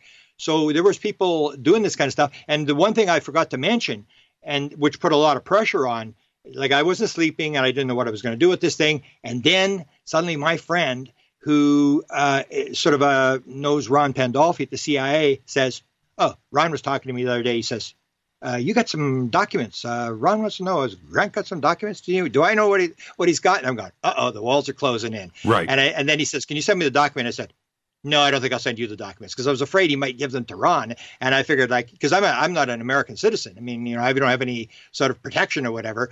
And when I heard that Pandolfi was looking to find out what I had, I'm thinking, oh, this is serious business. So it was kind of, the most more nerve-wracking time of my life, that's for sure. Now, Eric Davis, has he reached out to you? Have you talked to Eric Davis? No, they won't. I knew that before. They can't. Because, I mean, if he says something, I just put it on the internet. I mean, this is a situation where you sit there and you hunker down and you don't say anything. And it'll go away. I can almost guarantee you it'll go away. Somebody will talk to them to just keep saying no comment or whatever. Everything they say just puts fuel on the fire. There's no way these guys are gonna talk about this story. They're just going to play the double down game. Just keep doubling down, and hope that it sort of goes away. Because in the end, I say it's helping them. It's got this narrative, and I think they're close to getting the funding. And then once they get the funding, maybe then they'll talk. But until the funding comes, everything's up in the air. They don't want these guys getting nervous and bailing out on the money. They worked this whole thing is to get this funding for whatever it is they're getting funding for. Well, we have TTSA that is sitting in the middle of this, where you've got Hal, you've got Eric Davis, which he's a couple of degrees removed from TTSA, but he's part of all of this, and of course Bigelow. And wouldn't it be to their advantage? And you just said it was, but I'm talking about directly for Hal or for Eric or for Kit, for them to come forward and go, the documents are real. I read them back in 2002. I've been in possession of them. Now we need to move forward. Don't you suspect that that's the next play here? No, but that's always the way they work it. I mean, if you see this thing, like the videos, I mean, like my big thing, and one of the things I'm going to put in the book, I'm one step closer to figuring out who pushed the button in the Pentagon with these videos. So it's sort of like you put out, because I had Damon Steer, the guy who talked to Hillary Clinton. As soon as it broke, the New York Times story, I said, Damon, follow FOIA. Come on, this is a story. You can get another big story here. And he filed, and he actually talked to the Pentagon, and they said, we can categorically tell you we did not release any videos. And so they play this game. It's this denial game. It's the plausible deniability. I mean, because if they want, Jimmy, they got three options. They can either disclose. So they're going to stand up and say, yeah, it's all for real. They can put the president up, put the CIA director up and say, yeah, it's for real. They're not disclosing. And they're not covering up, because if they wanted to cover up, they'd do what the Canadian government does. And that's just shut up and quit talking about it. People ask me, you've been in the UFO thing since 1975 in Canada. What does the Canadians do? And I go, I haven't got the foggiest notion. They may not even be in UFOs. I have no idea what the Canadian government does, because they don't talk about it. So they're not disclosing and they're not covering up. They're doing something in between. They're doing this gradual drip, drip, drip thing where they can control it. They can pull it back anytime they want. They can make a story drop. They can just all they're doing is putting mud in the water, and they want people to talk. The more you talk, the more consciousness rises, the more people realize this thing's for real, and they want people the question, because they could come and say, yeah, we released the videos, and here's the actual stuff. But what you see is they put this stuff on Mellon's site. And I won't get into it tonight, but on the Mellon site, all those documents on the Mellon site, when people told, well, these are real documents that were used to brief, and I go, come on. And they sent me these documents, and there's all these bizarre mistakes on the documents, and I'm going to go into this in the book. And that's what they do. It's like you like the Lou Elizondo resignation letter. I go, first of all, it's written to the Secretary of Defense. When you resign, you don't resign to the Secretary of Defense. You resign to your boss. And secondly, it doesn't have a date on it. So how can you resign if it doesn't have a date on it? Like, when are you resigning? Like, there's no date on this letter. And it's those kind of weird things that they do that a lot of people will jump on it. They'll spin it, and then someone will say, oh, this is a hoax. Everybody runs for the hills. That's this whole game. So they're not going to change that game. The game has worked all along. They want people to talk about the document. They want this stuff out there, but they're not going to do the full disclosure thing. They're not going to come out, because they could release the videos. I heard there was 200 videos. I mean, they could come out and say, yeah, we have 200 videos, and we have them, within a couple of feet of one of the rumors is, and I heard these things to people who had talked to people there and stuff. They could do all that kind of stuff, but that's not how it works. It's this slow thing where they control the release, and they're basically, because if they come out and release all the facts, then it's what I'm doing, the nonfiction disclosure. You just drop the document, you put it out there, and everybody decides for themselves it's the real document. But what they're doing is these sort of spinning documents, so that when they get wherever they're going to Congress, they can say, this is what these documents mean. They can change the thing because nobody can control it. They control the narrative. If all the documents get released, they don't control the narrative anymore. This way, they can sort of release what documents they want to Congress and make it look whatever they want. Like this helicopter thing from Italy, this nonsense thing. They shot down the helicopter. This is a total nonsense thing. And they can do that kind of stuff because Congress doesn't know. They haven't got a foggiest notion. And it's all got to do with this funding thing, in getting this funding. And so this helps them. This document actually helps them. Why do you do this right at the break? The Italian. Okay, Grant, stay right there. Let's take our break, and we'll continue when we come back. Our guest tonight, Grant Cameron. We've got a lot. I want to get back to the Will Miller letter. We will do that. And Italian Air Force getting shot, helicopters. We'll do all of that when we come back. This is Fade to Black. Stay with us.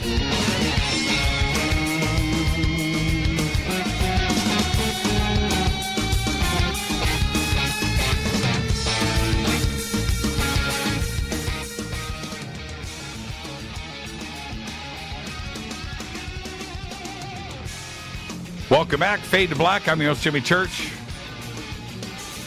Texting, emails, phone calls during the breaks. This is an absolutely incredibly important show tonight. And Grant, I do want to thank you in advance for taking the time to do this. You and I have been talking about doing this show for months, and we finally pulled it off, and I do want to thank you. A couple of points here. I want to get directly to the Will Miller letter, and I did speak to Dr. Greer about this, and he said that he has got plenty of email and letters from Will, and this is written just like every other email that he has gotten from him and letters. So he feels that the letter is authentic. Not hearing from Will directly, I don't want to hear from other researchers or other people out there until I hear from Will directly, or you do. I've got Greer to go on. But he says one thing here. On page 1, he says, I would be willing to assist you and Hal with your ongoing research into UFO crash retrievals and the entities within the government or outside of it, that are involved in that business. That's a huge statement to be making in a letter like this. And then he continues with, there must be absolutely no mention or association of my name with your work or investigation. I have absolutely nothing to gain from such association at this time, and possibly much to lose.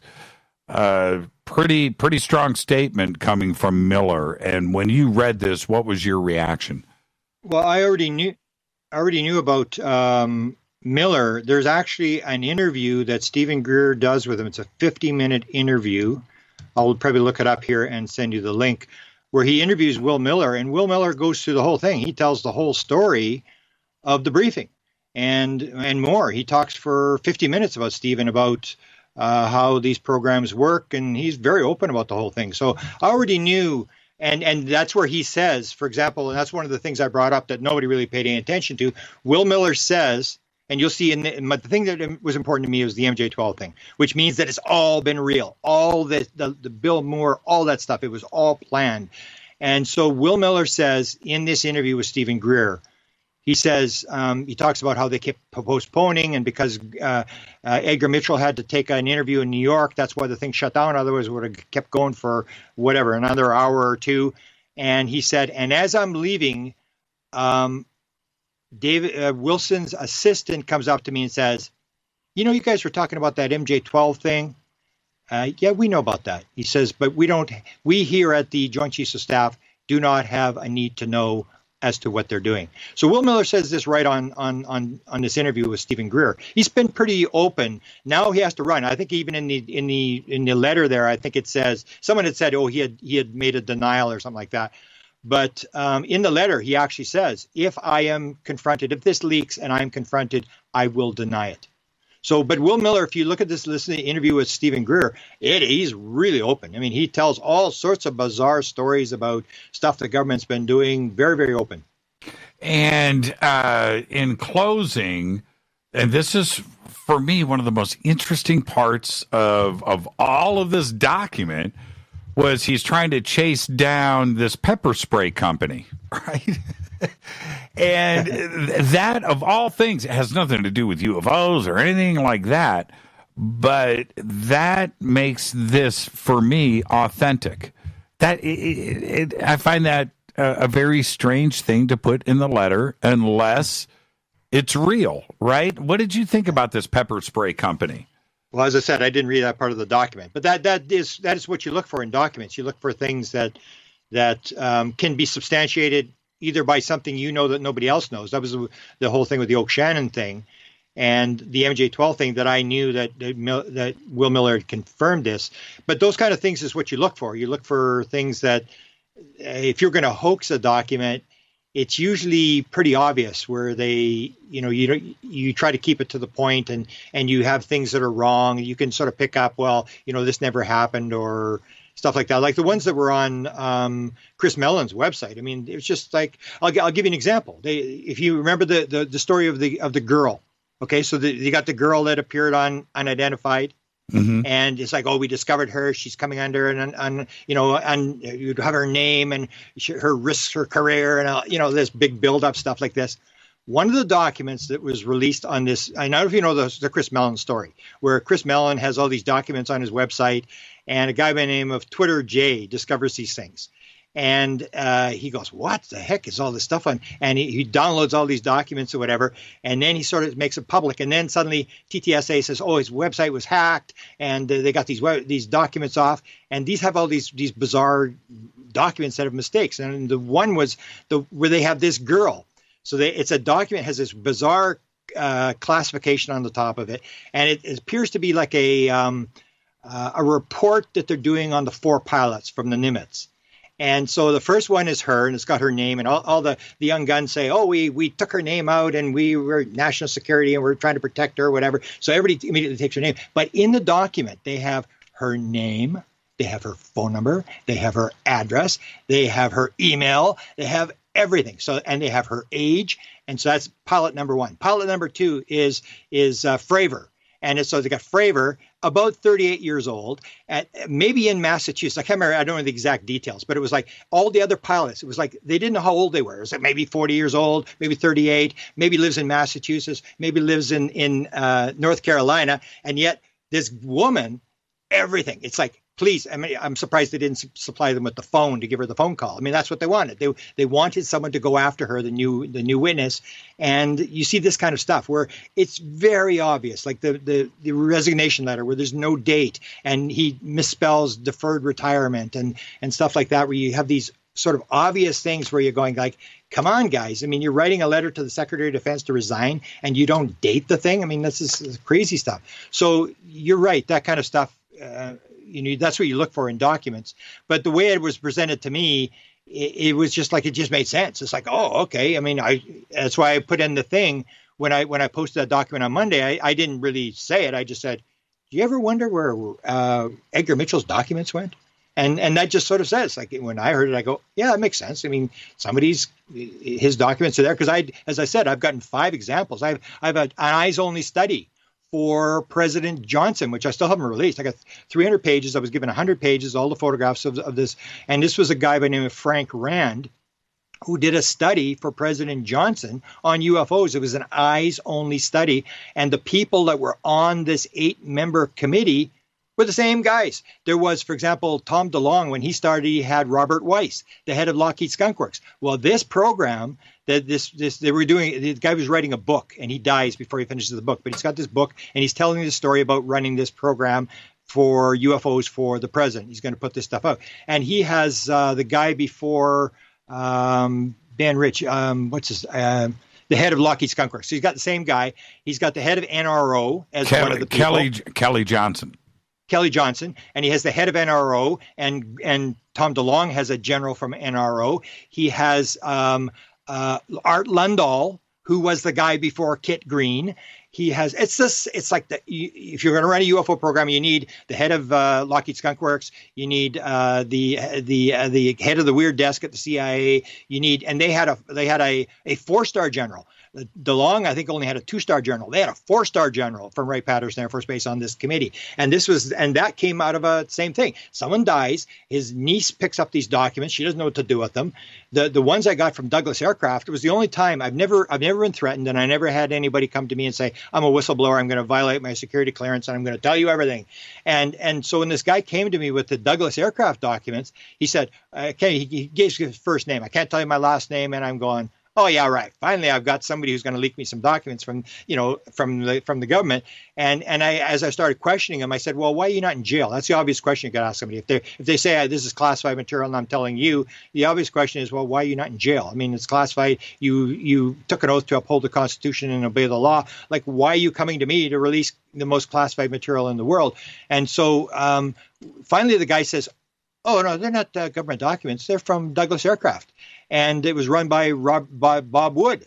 And he went to Douglas Aircraft and he said, either Boeing's going to discover this thing or we're going to discover this thing. And they gave him $500,000. And they had a guy doing regressions on people to try to find, what did the aliens tell you how this propulsion thing? And so Douglas is trying to figure out how the propulsion system's working. And what happens is the guy that's doing the regressions. So everybody's got same thing. Everybody's got a copy of these documents, all these 280 pages of documents. And the guy that's doing the regression dies.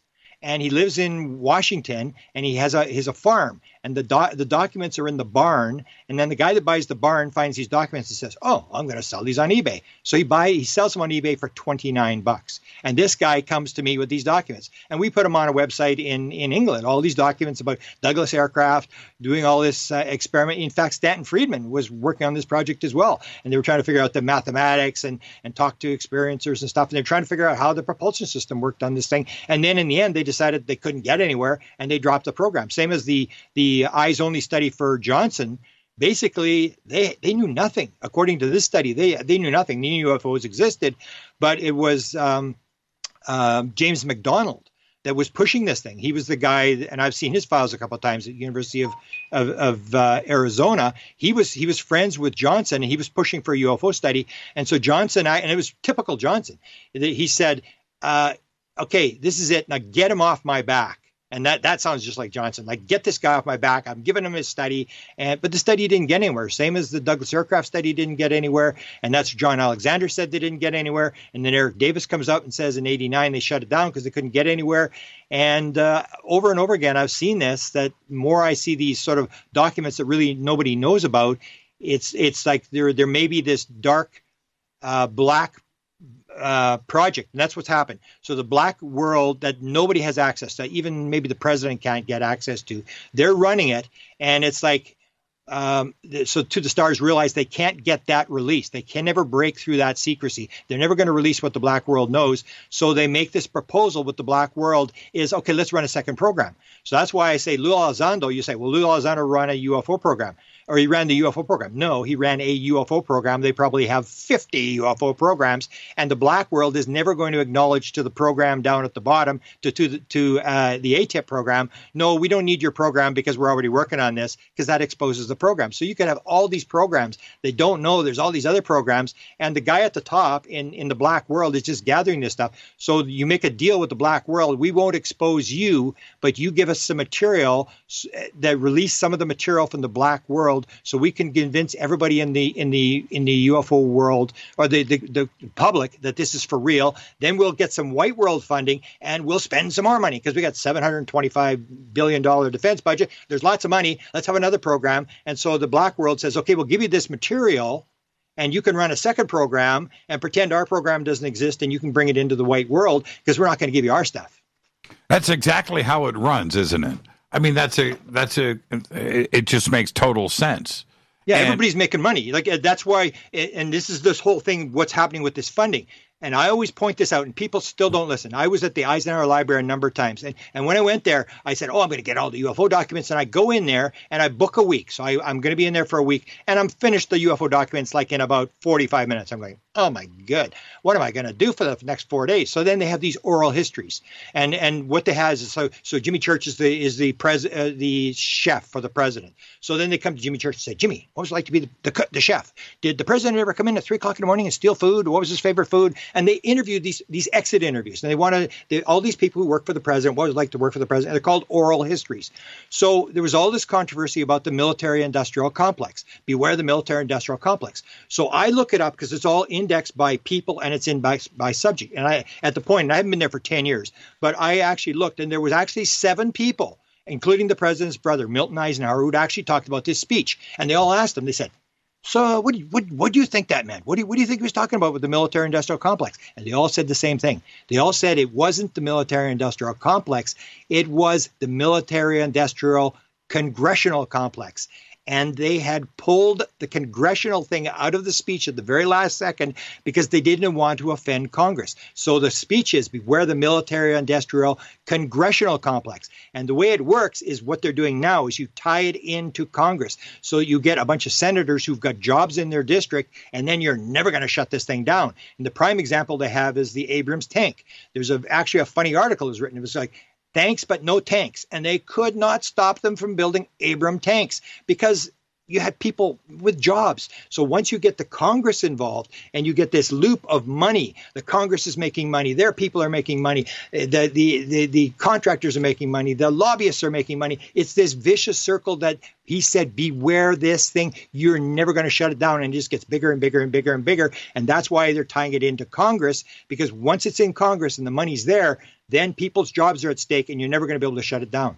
Greer said on Monday's show the same thing, in that the way that the mainstream media is prepping the fear spin, right? The fear spin is how they are going to push this through and continue funding, and both the USAPs and the SAPs and with the military in general. Yeah, they've done that before. John Alexander actually openly admits that he did the same thing in the 1980s. He said, you got to play the game because you're never going to sell it. The idea in business or in lobbying is you find a need and fill it. So you have to have a need. And during if you can go back to Leslie Kean during the Obama administration, she was writing articles. She was working with John Podesta. And then Podesta joins Tom DeLonge. But during that day, they had the different spin. They said, it's a threat to commercial airlines. But nobody bought it. It's like Congress go, forget it. We don't believe that garbage. And so what you want to do, and that's where this thing comes with this whole deal that they're looking for this sort of the ultimate sort of the evil alien thing. And that's where this thing came with Tom DeLonge puts this tweet out. And you haven't heard about this? Where he tweets this thing about, I'll read it to you. He said, what if I was briefed by Italian intelligence? And one thing he does, Tom does it all the time, and I don't know why they do it, but it's part of the plan of how you do it. So you put up a tweet for 15 minutes, and then you pull it down. And it does it over and again. So this one's put up for a couple of minutes and then he pulled it down. What if I was briefed by Italian intelligence that a UFO shot down a military helicopter out of the sky? And there were pics of the UFO chasing the helicopter. Like you need to chase a helicopter. You get a little Piper Cub could chase a helicopter, along with a formal Italian intelligence report. And what if it's all in the second episodes, the next 2 episodes of my show, Unidentified, on the History Channel for you to see, airing next week? Would that be of interest to you? And so this is the whole deal. You're looking for some sort of evil alien thing because you got to sell it to Congress. You got to say this is a national security issue. The whole thing with the commercial airlines worked. And I basically say the same as Greer. This is the ultimate false flag. This is the ultimate trying to rob Fort Knox, the ultimate cash grab. And I say, when you get them, doing a firebombing of Tokyo in March of 1945, where they, incinerated 80,000 civilians, or when they drop an atomic bomb, give me a call. I'll sign the evil alien petition. Until then, if you got this thing about this helicopter thing and the Italians, because I know Paula Harris and I know Maurizio Beata, who used to be the editor of Open Minds, and he's in Italy. I went to them and I saw they were talking about this, and they were going, "What is Tom DeLonge doing? He's twisted a story." And they basically go into this story that basically it was a helicopter, and it was the Coronia is where this thing happened, and there was an electromagnetic pulse. And the helicopter was forced to land, and they claimed there was a UFO there. It didn't shoot down the helicopter, and the report that came out of Italy was that it may have been a military thing. This may have been some sort of military thing that forced this helicopter to land. Nobody was injured. And what you do is you take this, and when they went to Italy, they were looking for this kind of stuff. And from when I'm told, the Navy Admiral, actually, they went to a barracks. They didn't stay in a hotel. When Lou Elizondo and DeLonge went there, they stayed in a barracks, and they were talking to a Navy Admiral, and he told them this story. And so this story is being twisted now. It's turned from an electromagnetic pulse that made this helicopter land to an alien chasing them across the sky. And I actually, on my Presidential UFO Facebook site, it was kind of weird because I had a friend of mine. He's an experiencer from Great Britain. His name is Tony Bintz, and he was involved in this whole feather thing. And he wanted to show me all these photographs of these helicopters, like they're like 50 feet over his head, and UFOs in the helicopter photographs. So I started posting this because this whole thing with Tom DeLonge. Like, I've got pictures of UFOs and helicopters together as well, and nobody got shot down. No helicopters were injured. No animals were injured. And people started posting all these photographs on my Facebook site of UFOs and helicopters. And it was almost like, has anybody got a helicopter photograph without a UFO in it? It was just really weird. It's a very common thing based upon all these people that were posting on my Facebook site.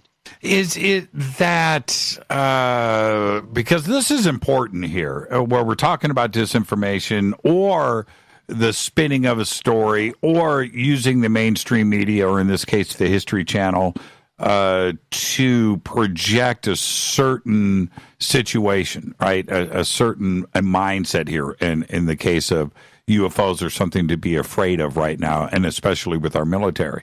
But is this a case of that? Or is it a case of TTSA and DeLonge not vetting this story correctly and getting the truth out? Or just listening to somebody spin any story at some UFO conference over in Italy, which is probably how this went down anyway. I don't understand, because it's so easy to get the real story, isn't it, Grant? Yeah, but that's the thing, is why are we changing this story to a UFO shoot down when the Italians are going, and the words they used we're totally baffled. We're astonished that they're doing this. Like, what is he doing?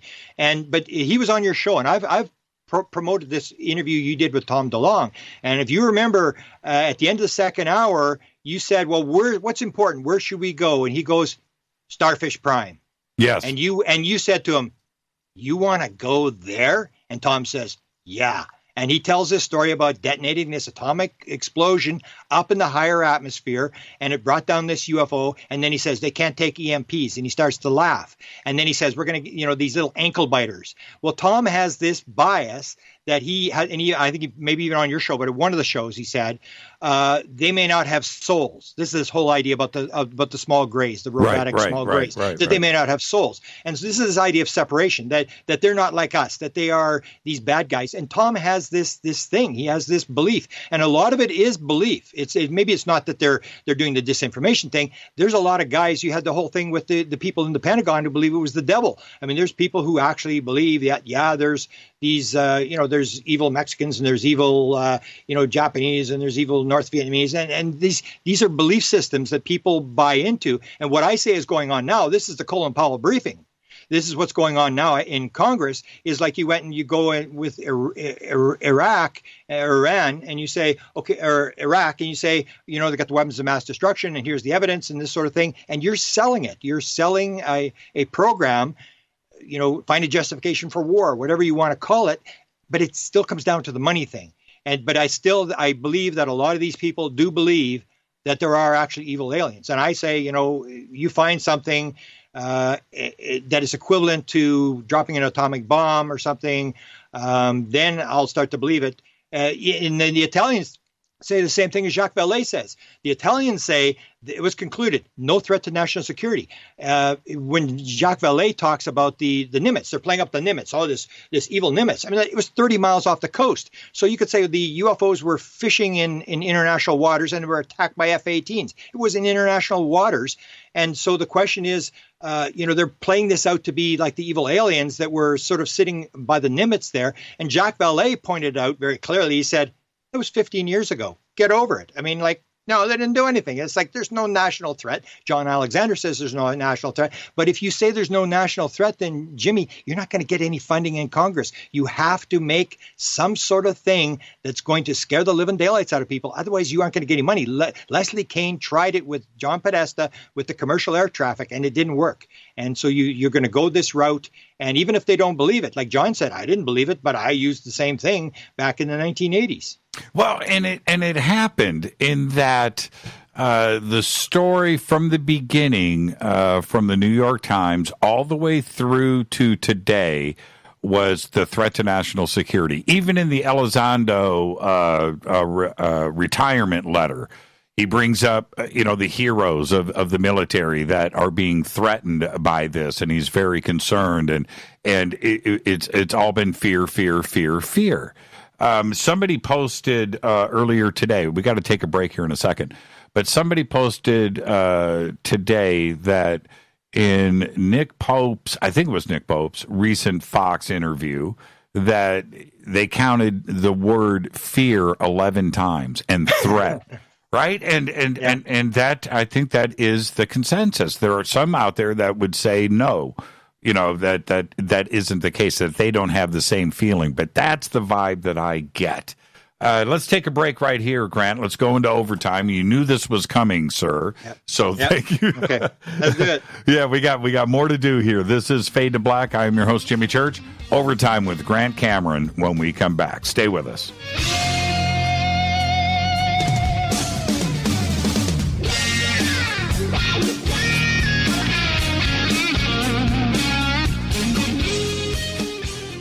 Welcome back. Heading into overtime with Grant Cameron.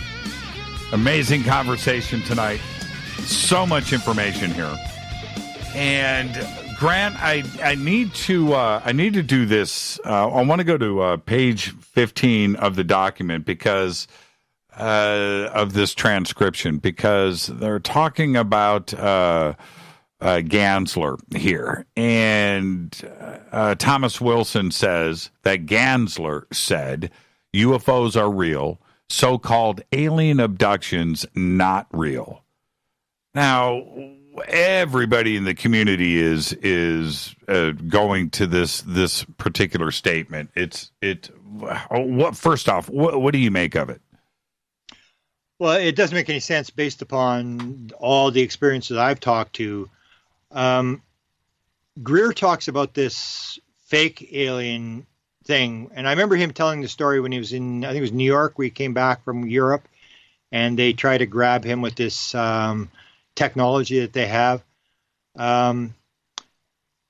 one of the things that might be involved is the plausible deniability, because the one thing you don't have any documents on is alien abduction stuff. I mean, there's just nothing, and that may be the highest classified material. So it may be a thing where they're just sort of denying this sort of thing, and that fits into Greer's scenario, that he believes that there are no real abductions, that it's all this military black ops stuff. But I've had a lot of conversations, and I was involved with Melinda Leslie when she first had her contact with Jim Semivan. And she, of course, she's into the MILAB thing. And he actually brought it up. Jim Semivan brought it up halfway through their 2-hour conversation about the MILAB stuff. And, Melinda, she's like, she ain't backing down from anybody. And she started in on this thing, and he didn't really deny it. He said, yeah, I believe you're telling the truth. I just don't see where they could get the money to do this. They would need massive amounts of money to do this sort of stuff.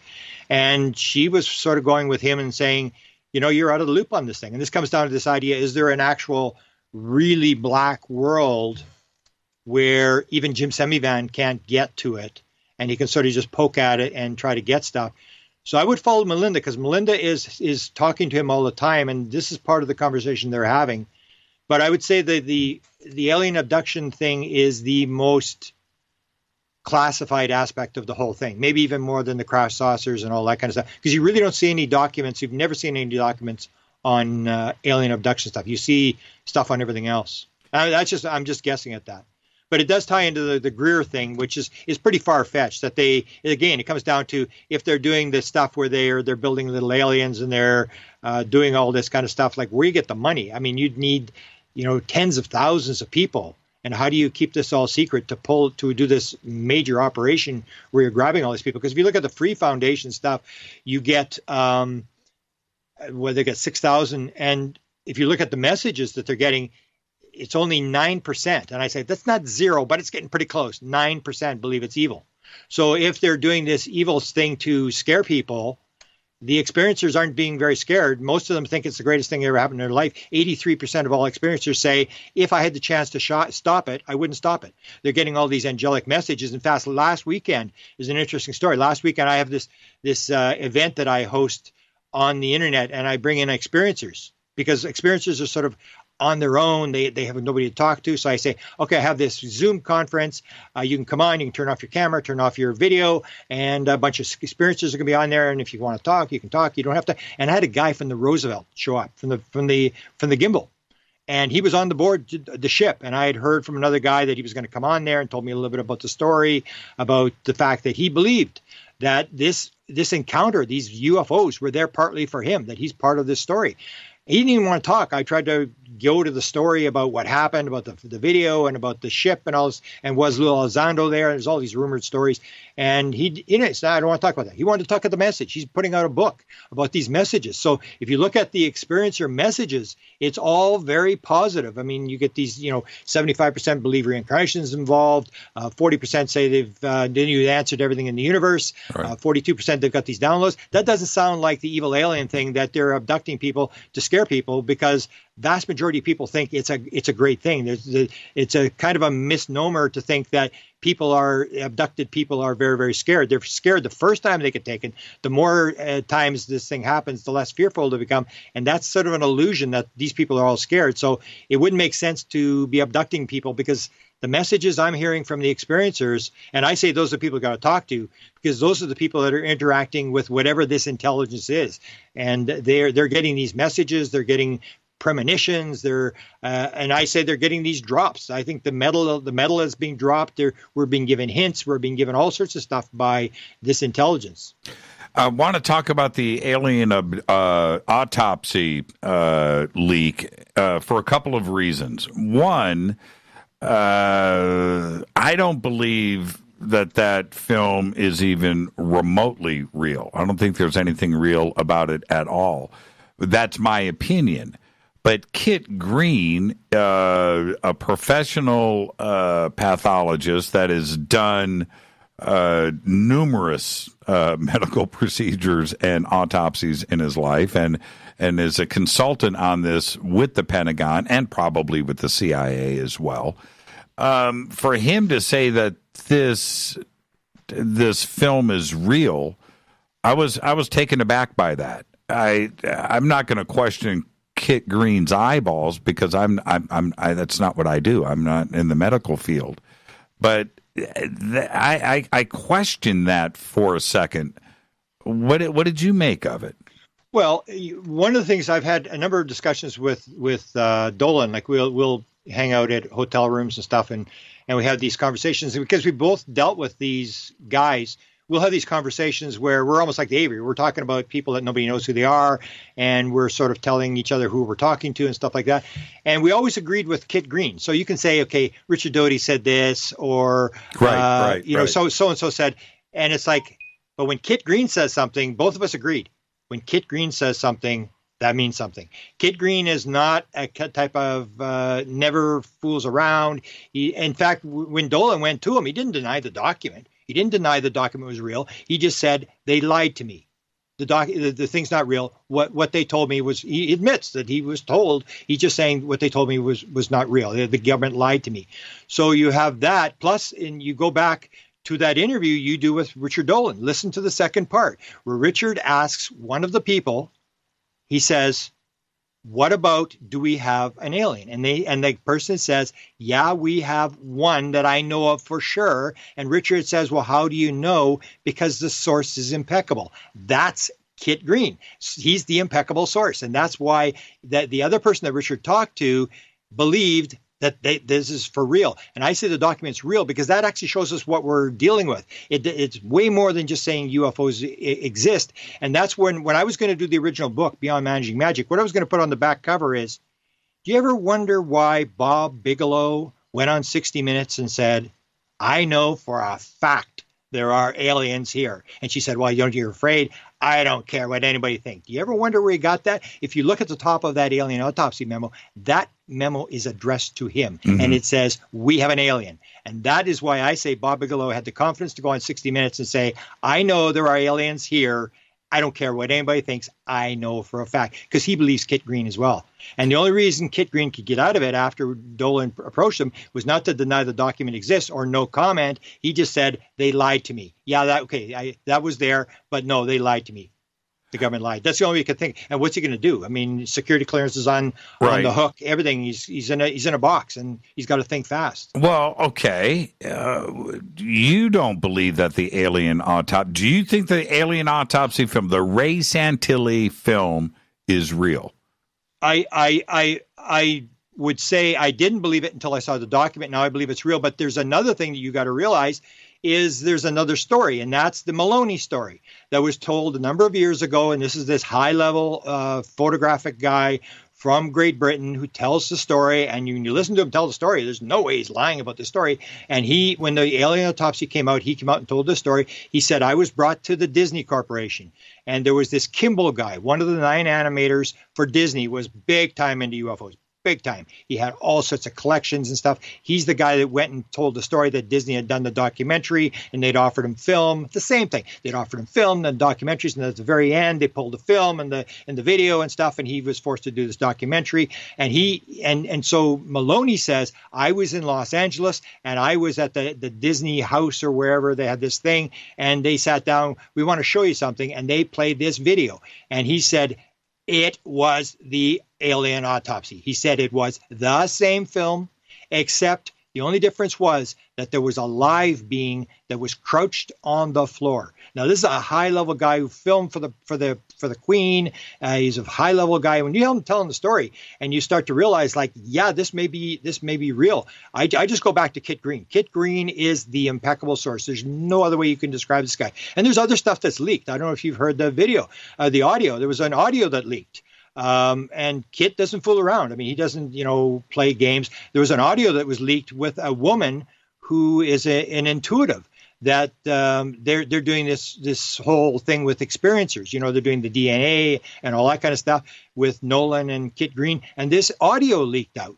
And I got a copy of this audio, and I told John Burroughs, and he said, no, Kit Green didn't do this thing. And it's a 45-minute audio of Kit Green talking to this intuitive. I mean, this is like off the wall stuff. I mean, just and she's talking about a portal off the coast of California, and he's going, stop. Okay. And he asks her next question, stop. And he's doing this thing, and he's talking to her like it's completely on board. It's whatever. And I'm going like, wow. So John Burroughs gets it, and he says, that's Kit Green's voice. And he contacts Kit Green right away. And the impeccable source says, well, it's kind of a difficult situation. The client leaked the tape. I can't talk legally. I can't talk about it. So he's not the type of guy that's going to throw you disinformation, or whatever. He's going to stand his ground. Kit Green is, if it were anybody else but Kit Green, that's where that thing when you interviewed Richard, and that's what Richard was told. It's the impeccable source. As soon as I saw the alien autopsy document, I went, oh, that's the same thing. It's Kit Green. That's why they know, the Avery know, there's at least one alien, because Kit Green said there was one. And now Kit Green is saying the 3 briefings. No, I got the 3 briefings. They told me this alien autopsy thing was real, but they lied to me. That's how it's gone. But he doesn't deny the document is real. I have issues with that. I do. I believe the documentary that came out, and also the movie that was made too as well, about how they made the documentary, or they made the alien autopsy film. Because the original you can film, hire someone to come out with a counterintelligence story. You throw in a new story. You pay these guys, and you say, okay, go in there. Like, I mean, do they have actual outtakes from the film? It's like, well, they lost the drawings, or there's all these weird things. Like, right? Like, where's the outtakes? Where's the film? You must have piles of film that you did, or building the being or whatever. And you got to. Philip Mantle has now come out. And I can't say exactly what he's saying, but he's backing the document. He's basically saying, I was involved, and so the stuff is starting to mount. But, I can see where you're coming from, because that's what everybody seemed to believe was this idea. And yet you've got Santilli, who said there was actually a film. Mm-hmm. So you've got another story. There was actually a film, and I just had clips, and that's how they did the hoax, by looking at the actual video. So you have all these different stories, and that's classic counterintelligence. All you do is you throw mud in the water. You don't kill people. You just have 3 different stories going at the same time, so nobody knows who to believe or what to believe, and the story's getting out that we've got an alien, and you can't confirm it. Everybody thinks it's a crazy story. Same as the Bob Lazar thing. Bob Lazar was only on the base for like 5 days. They took him on the base. They let him read 125 documents. The second day he's on there, and they know he's going to go to John Lear. The first question in the second interview was, what's your relationship to John Lear, and what do you think about him? They knew before he went on the base he was friends with John Lear. John Lear was Mr. Crazy Guy in the 1980s, doing the underground base and the shootout and all that kind of stuff. And they wanted John Lear to carry the story because nobody would believe the story.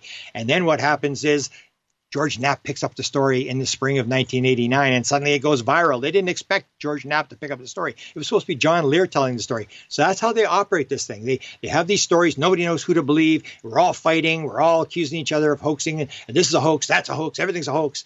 And nobody believes it. And yet they're telling us indirectly, they're fictionalizing, telling us a story of what's going on. Because if they wanted to tell us there was an actual alien, they would just tell us. And if they didn't want us to know, they wouldn't put out phony stuff, because it would have cost some money to produce this documentary. Someone put up some money to do that thing. If that's a real hoaxed alien, it would have cost a few bucks to put that thing together. Well, it's just that when I back in 1995 or whenever the video was released, I bought it, I ordered it, had it delivered to Tower Records, went and picked it up, went home, had a viewing party with a bunch of my friends, couldn't wait. Pop this thing in. We're all sitting around watching it, and all of us, you could hear the air get released from the balloon. All of us knew that what we saw was a bunch of BS. None of us went, well, it could be real. No, we were all bummed out. And for Kit Green to look at the same film, the same video that we're watching, and come to the conclusion that that was a real autopsy, but he didn't see the film. It wasn't the film. He was given briefings that told that this is for real.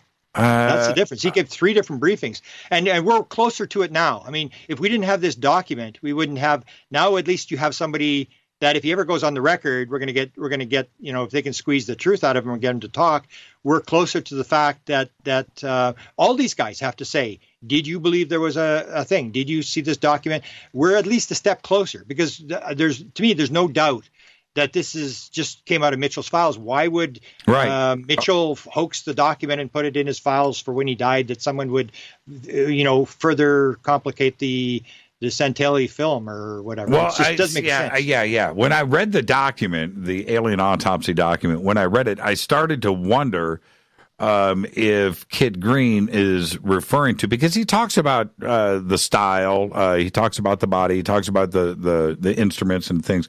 So I was thinking maybe he was watching a different film until they mentioned Ray Santilli. And that's when I backed up and went, wait a minute here. I don't know. Okay, before we run out of time, another important point that was in this leaked document was the statement that they've been backward engineering, but it's taking too long. And that is a very interesting statement. But also when we've got Skunk Works and everything else where anti-gravity and things were figured out quite a while ago, and they mentioned in the document ARVs. So they're building reproduction vehicles, they're flying those, but yet they're saying that the backwards engineering is taking a long time. Those two statements seem to conflict each other, unless they are talking about certain technology is taking longer. But they're certainly flying these craft. They have the craft, and they're building reproductions of the craft. What do you make of that? They contradict each other, but maybe they're not talking about the same things, right? Well, I mean, again, you had Eric Davis publicly saying that they shut down the crash saucer program in 1989 because they weren't getting anywhere. That's public. He went public with that. Mm-hmm. Then I look at whether it's the Douglas documents. For example, I asked Bob Wood, because you had this guy that came out and said Douglas aircraft had these anti-gravity ships back in the 1950s. Right. And so I went to Bob Wood and I said, they had it in the 1950s, and you in Douglas Aircraft spent $500,000 in 1968, 69, and you couldn't come up with anything. And I said, well, if Douglas Aircraft already had all this stuff, well, then why did James Douglas spend $500,000 looking for stuff if they already had it? And it didn't make any sense. And he said, well, I didn't have a high enough security clearance. I go, no, that doesn't make any sense. And then the same with the Johnson document showed they really weren't getting anywhere. I've never leaked the notes from the Advanced Physics Theoretical Working Group. I named, because Hal Puthoff contacted me. He said, I understand you've got some names of a group that I allegedly was part of. And I said, yeah, I got the names. I sent him like 99% of the names, and I never heard from him again. So in that one, and these are high-level top secret SCI guys, and I saw the notes, 18 pages or 20 pages of notes, and it didn't appear they knew anything was going on. So it may be, if you look at Skinwalker Ranch, why did they go to Skinwalker Ranch? They didn't appear to have any control over what was going on at Skinwalker Ranch. These three guys with the guns basically get shut down and basically told, get off of here. And they go home, and there's, wine bottles flying through the house and stuff like that, and all these other people move out. It didn't seem they have any control over what was going on at Skinwalker Ranch. It was always one, as John said, it was always one step ahead of them, and that happens in all sorts of paranormal stuff, ghost stuff, port stuff. You never see it. It's always one step ahead. You can't film it. I think the technology is way. I agree with John. It is way beyond anything we have. I get very suspect of the stories that we're going to other star systems and other planets and stuff. I say, if we had this kind of, like people said to me in 1975. Oh, that was the American technology. And I said, well, if that was American technology I saw on this side of the border, 25 miles north of the border in 1975, you think they would have done a little bit better in the Vietnam War. I mean, it's like, I really have some doubts that we have this very advanced technology. And the stuff I've got, like the Johnson letters, the stuff from John Alexander's meetings, all that stuff nobody's seen. I've got these notes, and it doesn't show anything. It just shows like they're just sort of struggling to try to figure this thing out, that it's way beyond everything we've got. We may have some little craft that we can sort of fly around or whatever, but, I don't think we really have what people claim they have. I mean, we may, but the more I see, and the stuff I've seen is not public stuff. It's stuff that was leaked to me that I am pretty sure. And Melinda Leslie also has Houck's notes from John Alexander's, and I've compared them. I've got both sets, and it's the same notes. So it's not I've got Houck's notes or anything. They're both saying the same thing, which is basically, yeah, UFOs exist, but man, I mean, they just walk in circles around us. We have no idea how to control this thing. Do you think that the answers that we are seeking are going to come from these types of leaked documents and, possibly, some hackers going after some computers and pulling some stuff out, that it's going to come that way and not necessarily from the skies or anything else? You think it's going to continue this way? Well, I think these documents do a lot to sort of verify the fact that, yeah, we know. Because that's the game they're playing. They're just like, oh, there's a big secret. We need some money. We can't, we don't know what's going on here. And it's like, and then that's why I saw the document. I was just furious when I saw the MJ-12 thing. I go like, oh my goodness, we've been had here. These guys have known for 20 years. Like, what are you going to wait for 200 years to release this? That was my main thing, was that we understand more than I thought we did. But I mean, it's a difficult thing. I mean, we're moving along. I think the beings are giving us a lot of answers. That's where I'm working. They're giving us a lot of stuff. There's people getting downloads. 42% of all people have mathematical, scientific, or technical material. I had a woman in LA walk up to me and says, "Oh, look at this." And she shows me her cell phone with this mathematical quantum physics stuff. It's like 25 pages long. I said, "Oh, you got that in a download?" And she said, "Yeah." And I said, "That's pretty cool." She says, "I'm a secretary. I've never taken science." And it's like that kind of stuff that, the Free Foundation had a physics board. They had Edgar Mitchell, Rudy Shield. They had a bunch of guys that had all these experiencers who were getting these mathematical physics equations in their head. They were evaluating all this stuff. And that's what Douglas Aircraft did, is you go to the experiencers and they're being told what's going on. That's when you're going to learn what's going on. There's so much, sort of garbage and counterintelligence and, double stories and stuff that it's going to be hard for the government. I mean, this goes a long way, these documents. But in terms of figuring out what's going on, and I say in the end, I will maintain it's going to be a lot less physical than people think it is, and it's going to be a lot more spiritual. And I think that's where I used to think Jacques Vallée was nuts. Now I think Jacques Vallée is dead on, where he's saying everybody's missing the boat. John Alexander saying this is going to come down to a precognitive sentient phenomena, that it's all the same thing. That's the book I'm writing, Contact Modalities. It's all the same thing. Psychic phenomena, remote viewing, UFOs, it's all the same thing. It's a manifestation of the same sort of thing, that we have the physical world wrong. We understand, we think it's a physical world, we think everything's separated, and we've got a bunch of stuff all messed up. And so I think it'd be a lot less physical than people think it is. Are you sitting on more documents? I have handed Michael. I made this mistake, and that's why I warn the researchers: don't get involved with the people that you are investigating. Over the years, I've made this mistake where people will say, "Okay, tell you this," and then at the end of the letter say, "Oh, don't tell anybody." And I've done that for years and years and years. And so Michael Hall has this disclosure trust thing. So I filled out a disclosure trust when I was at Consciousness Life Expo. He brought in the lawyers. We went through all the legal stuff. And when I die, it'll be a field day next day, because everything that I've been told over the years, confidential stuff from people, is going to drop the very next day. Grant Cameron, thank you. Thank you, Jimmy. Just an incredible conversation, and this community needs to hear this show. Absolutely incredible. Thank you so much, and enjoy the rest of your night. I can tell that your mood has changed. I can tell, okay? Yeah. So yeah. It's all good, man. You've got plenty of people. It's an exciting life. I mean, I always say, if you understand what's going on and what we're really dealing with, this is the Super Bowl of all stories, and everybody should realize you are in the Super Bowl. You're playing in the Super Bowl, and you have a role to play. I try to say thank you 3 times every day that I got to play this game. Well, you said it well. You've been doing this since 1975, Charlie Red Star, and here you are, 2019, finally, right? Well, congratulations, Grant. Enjoy the rest of your night. We'll speak soon. Thanks, Jimmy. Thank you. Grant Cameron.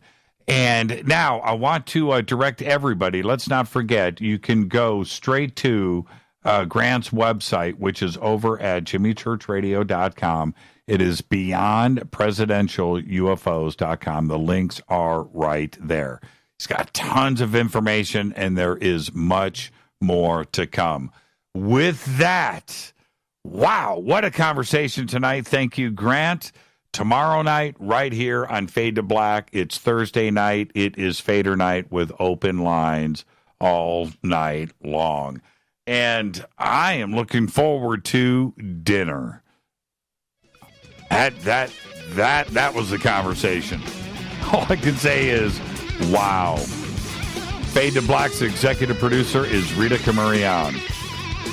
Show is produced by Hilton J. Palm, Renee, Dennis, and Bob. Announcers are Steve Harder, Gene Vitoa, Mark D. Kovar. Webmaster is Drew the Geek. Music, Doug Aldrich. Intro, Spaceboy, spaceboymusic.com. Fade to Black is produced by KJCR for the Game Changer Network, and syndication is KGRA, The Planet. This broadcast is owned and copyrighted 2019 by Fade to Black and the Game Changer Network. It cannot be rebroadcast, downloaded, copied, or used anywhere in the known universe without written permission from Fade to Black or the Game Changer Network. I'm your host, Jimmy Church. Follow me on Twitter at JChurchRadio. You can follow Grant on Twitter at Grant Cameron. Until tomorrow night, Fader night, open lines all night long. I want everybody to be safe. Go Beckley Tepe.